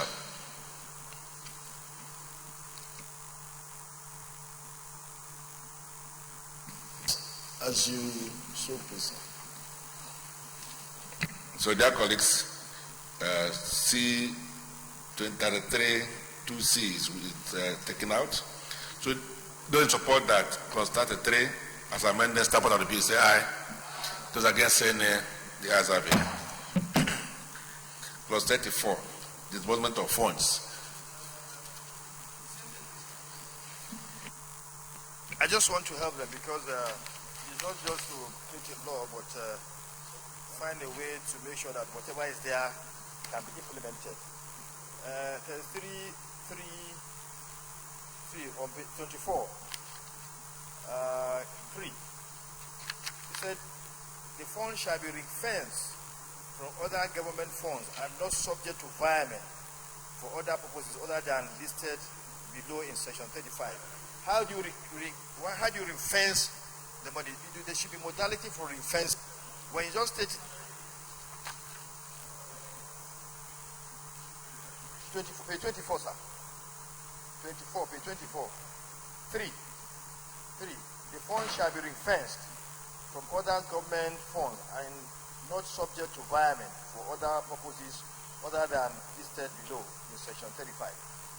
Ring-fencing it, how do you ring-fence it? The modality should be stated.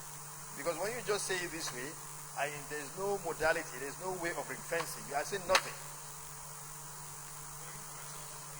Well, that to help, because creating a law that is vague, no way of implementation, you just say it there, it doesn't make sense. So how do you ring-fence that money? Mo. Mr. President, distinguished Senator Mao, I don't think this requires further explanation. You have stated that this fund shall be ring-fenced from other government funds and not subject to violence for other purposes other than as listed below in 35. So which means it's already secured. It can only be valid or used for the purpose as stated in section 35.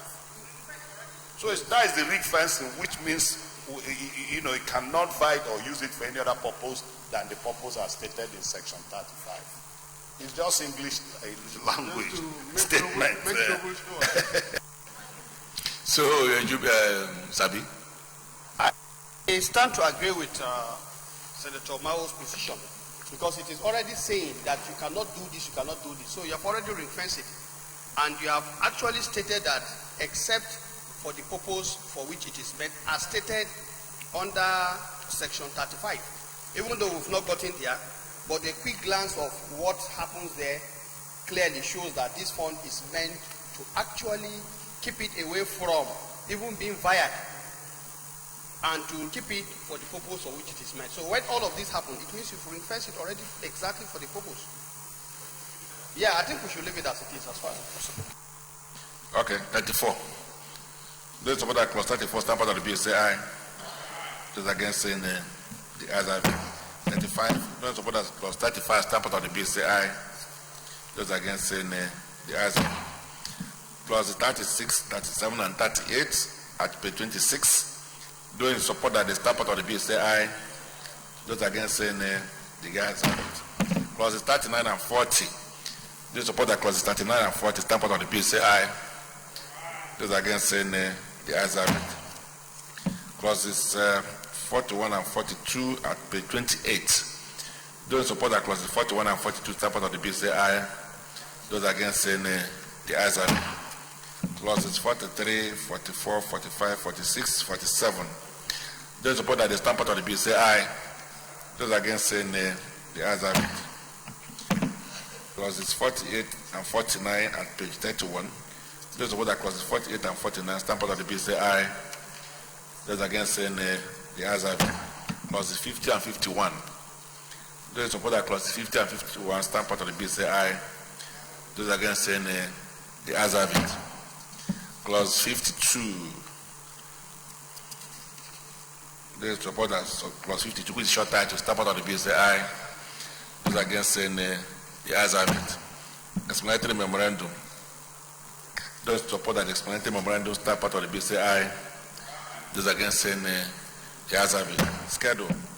Those support that schedule stand part of the BSAI. Those against saying the ayes have it. The long title. Those support that long title stand part of the BSAI. Those against saying the ayes have it. Senate leader. Mr. Chairman, very distinguished colleagues, I move that the Senate wants plenary for the child report progress. Leader. Mr. President, distinguished colleagues, I rise to second the motion that we revert to plenary to report progress. I so second. I thought Albert was standing in for Babio. Dear colleagues, those in support that chair now report progress, say aye. Those against say nay. The ayes have it.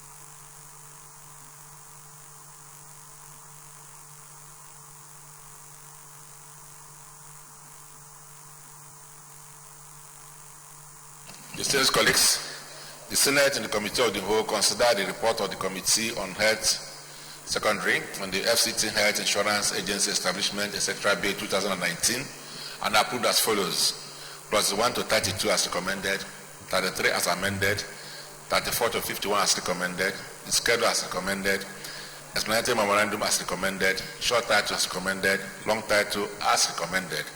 Is this a true reflection of what transpired in the Committee of the Whole? Thank you. Senior Leader. Mr. President, very distinguished colleagues, I move that the bill be now read the third time. Minority Leader. Mr. President, distinguished colleagues, I rise to second the motion that this bill be now read the third time as so second. Very distinguished colleagues, those in support that this bill be read third time, say aye. Those against say nay. The ayes have it. Clerk of Senate. Mr. President, distinguished senators, a bill for an act to provide for the establishment of the Federal Capital Territory Health Insurance Agency, to institute the Federal Capital Territory Health Insurance Scheme, to provide comprehensive, quality, and affordable health care services for all residents of the Federal Capital Territory and for related matters, 2019, third reading. Dear colleagues, a bill for an act to provide for the establishment of the Federal Capital Territory Health Insurance Agency, to institute the Federal Capital Territory Health Insurance Scheme, to provide comprehensive, quality, and affordable health care services for all residents of the Federal Capital Territory and for related matters, SB 668/2019, third reading taken and passed. Well, I would like to congratulate Senator Duda, then the committee members, and of course, especially the chairman of Committee on Health, for ensuring the passage of this very important bill, because the health, they say, is wealth, and it is appropriate for us to ensure that we have a quality health care for our people. And this is one of our responsibilities as the House of Assembly of the FCT. So we will serve that purpose today, and I would like to thank all of us for making sure that this bill has been completed today, so that going forward, we will ensure the implementation of a health scheme that provide quality health care for the residents of FCT. So once more, congratulations to the Senate. Senate Leader. Mr. President, very distinguished colleagues, the 11th order of the day is the consideration of the report of the Committee on Health, Primary, on the FCT Primary Health Care Board Establishment, etc. Bill 2019. Distinguished senators will recall that the report of the committee was laid on Tuesday, 16th April 2019. Distinguished senators, Mr. President, we wish to invite Senator Mao Obuabunwa, chairman of the committee, to move the motion for the consideration of the report.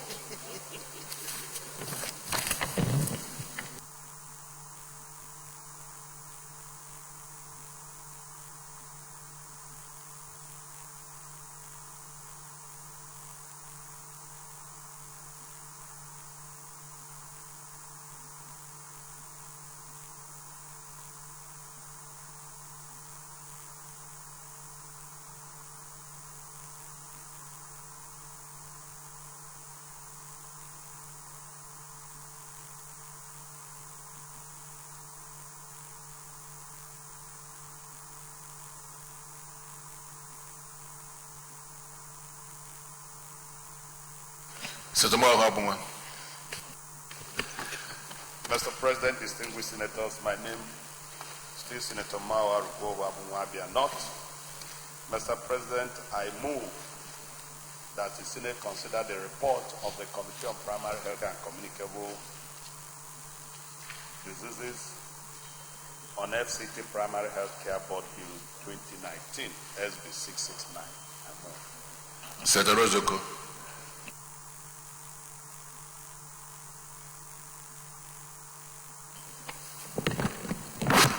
Rose Oko, Cross River North. I rise to second the motion as moved by Senator Mao. I so second. This is collegial support that Senate do not take this report. Say aye. Those against saying the ayes have it. Senator Mao, I hope you'll be able to do it in summary, but we are not likely going to extend time so that we'll be able to finish before 2 o'clock. Mr. President, this is bill on the Primary Health Care Board of the FCT. It's a very straightforward bill, and this bill was laid on the 13th of December. This bill was referred to the House, to the Senate, to the committee for its legislative functions, and the objective of this bill seeks to ensure the development and effective operation of primary health care structure and services in Federal Capital Territory. The bill is equally desirous of ensuring equitable distribution of an access to primary health care facilities by residents of FCT. The methodology adopted was the public hearing, which was conducted on the 25th of January 2019 to allow for public participation and the lawmaking process in line with the legislative agenda of each Senate. Stakeholders in the health sector and interested general public who attended the public hearing were supportive of the establishment of the Federal Capital Territory Primary Health Care Board. Mr. President, observations and findings. From the submissions made by stakeholders and general public on the bill and the analysis of same, we hereby make the following observations through findings. One, that the bill received overwhelming support of stakeholders and the general public. Two, that the passage of the bill will promote equitable and improved access to primary health care needs of the residents of the Federal Capital Territory. Finally, that the bill will bring into harmony fragmented health agencies in FCT into one effective administrative framework that will effectively serve the needs of FCT residents. Recommendations premised on the presentation made by the stakeholders at the public hearing and the above observations through findings of the committee on the proposed legislation. We recommend that the Senate do consider and pass the bill for an act to provide for the establishment of the Federal Capital Territory Primary Health Care Board and for related matters 2019. Conclusion, on behalf of the committee, Mr. President, I sincerely thank you and the Senate and my distinguished colleague for the opportunity to serve in this regard. Thank you, Mr. President. Very well, thanks for the summary. Say leader. Mr. President, very distinguished colleagues, I move that the Senate is going to committee of the Court to consider the report. Clause by clause. Mr. President, distinguished colleagues, I ask to second the motion that we resolve into committee of the whole to consider this report close by clause. I so second. The colleagues in support of the motion say aye. Those against say nay. The ayes have it.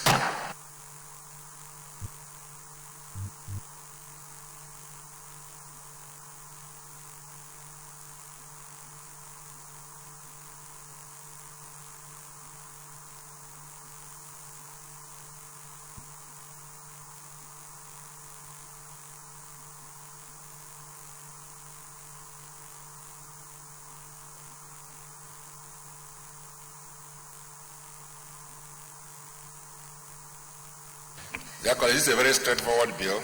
It's essentially to set up a board for primary health care.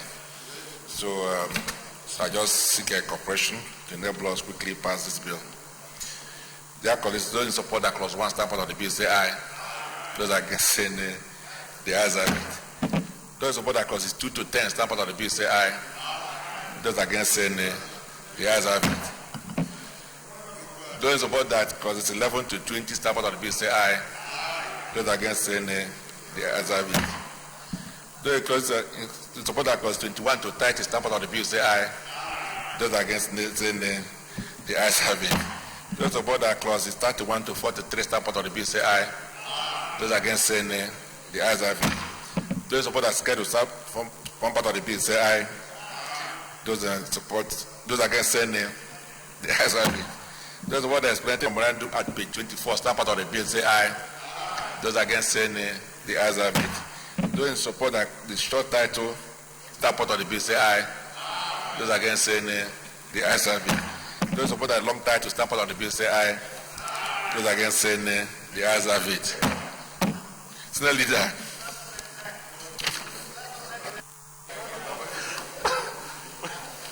Mr. Chairman, very distinguished colleagues, I move that the Senate reverse plenary for the chair to report progress.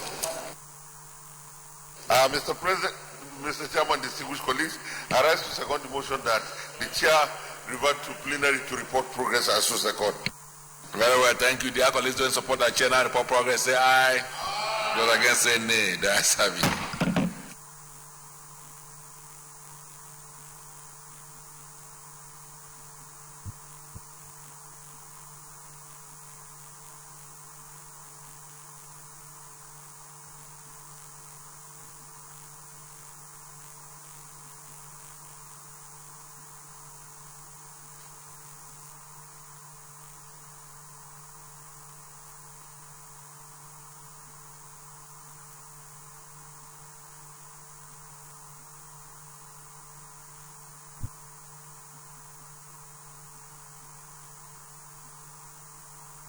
Very distinguished colleagues, the Senate and the Committee of the Whole consider the report of the Committee on Health, Primary on the FCT Primary Health Care Board, Bill 2019, and approved as follows.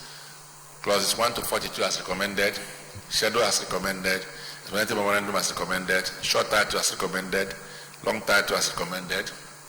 Is this a true reflection of what transpired in the Committee of the Whole? Yeah. All right, thank you. Senate Leader. Mr. President, very distinguished colleagues, I move that the bill be now read the third time. Mr. President, distinguished colleagues, I rise to second the motion that this bill be now read the third time as to second.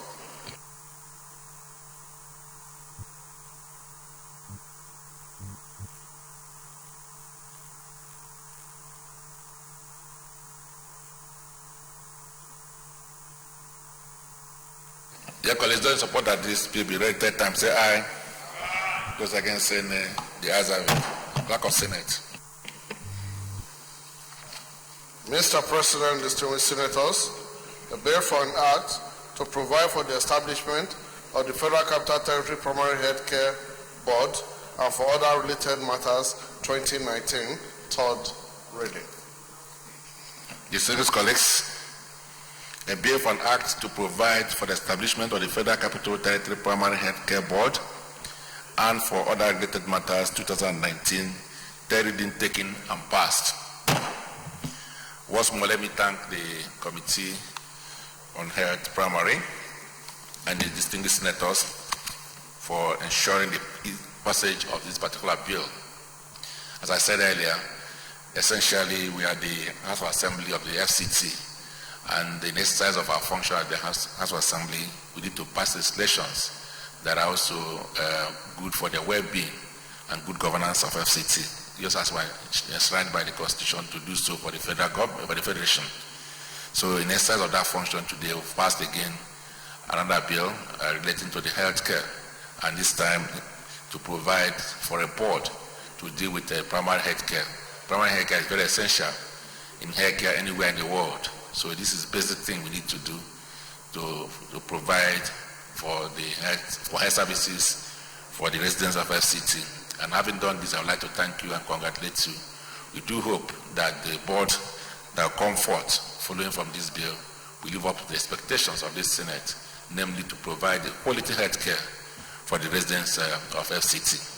So once more, I would like to thank Mao Wabungwa and his committee for working on this bill and for the early passage. I also thank our colleagues and congratulate the senator representing FCT, Senator Aduda, for ensuring that this happened. So thank you and congratulations. Senate Leader. Mr. President, very distinguished colleagues, I move that we stand down the remaining items on the order paper till another legislative meeting. Mr. President, distinguished colleagues, I rise to second the motion that we stand down all other items on the other paper to another legislative day. I so second. Very distinguished colleagues, those in support of this motion say aye.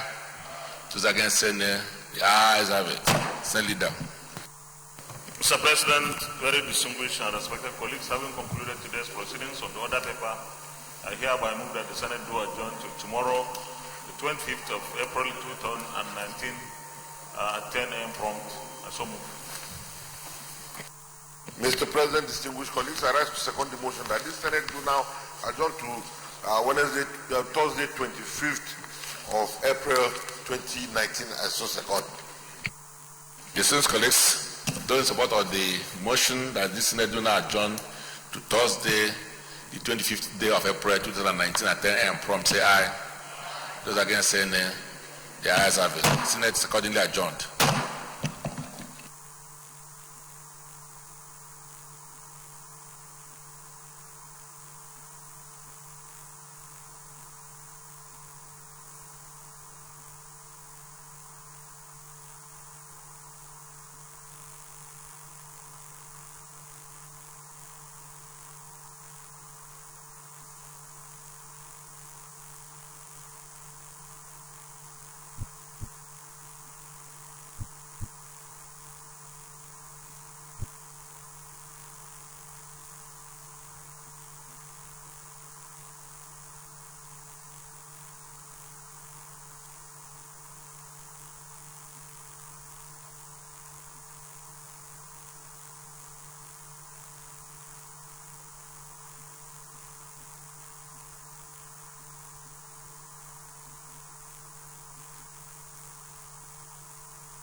Thank you for being part of today's plenary. It has been intensive and, of course, a productive debate. I have here with me a distinguished senator of the Federal Republic of Nigeria. I'm talking of distinguished Senator Isaac Afa, representing Kogi East. Distinguished, I want to congratulate you. This seems to be your first motion. You were affirmative and, of course, you were confident. You stood by what you know best. But it's like your colleagues are not in conformity to the motion. What is in this motion that they cease not to see, but you see beyond what they see? Actually, this is not my first motion. This is the second. And I think the bill went on quite well because there were 5 prayers in the bill, and 4 of them were approved. One was deferred for more consultation, which was very wise of the Senate, because the bill concerned 3 communities that were warring against one another. And the Senate, in its wisdom, felt that they should tread cautiously, more cautiously, to involve all the warring communities, so that when the bill is finally passed, everybody will be satisfied. Having said that, I moved the bill because I felt that Kogi State is contributing enough to the oil production of the country and has met all the criteria for being recognized as an oil producing state. But as I said, I'm very, very happy that out of the 5 prayers requested, 4 of them were approved by the Senate. Even the one that was not immediately approved was not rejected. It was referred to the Petroleum Upstream Committee and the Boundary Commission for further consideration. So that is what happened today. Thank you so very much. Thank you for sharing light and trying to let us know how useful and how you think it's important for Kogi State to be recognized as oil-producing state. Thank you so much, distinguished. Well, it's on this note I want to especially thank you for being part of today's plenary, but I want to leave this with you, that we can survive in peace and harmony, and we can be strong and united if only we recognize ourselves as our brothers keepers. Until I come your way again for tomorrow plenary, I am Christy Ewudage saying goodbye.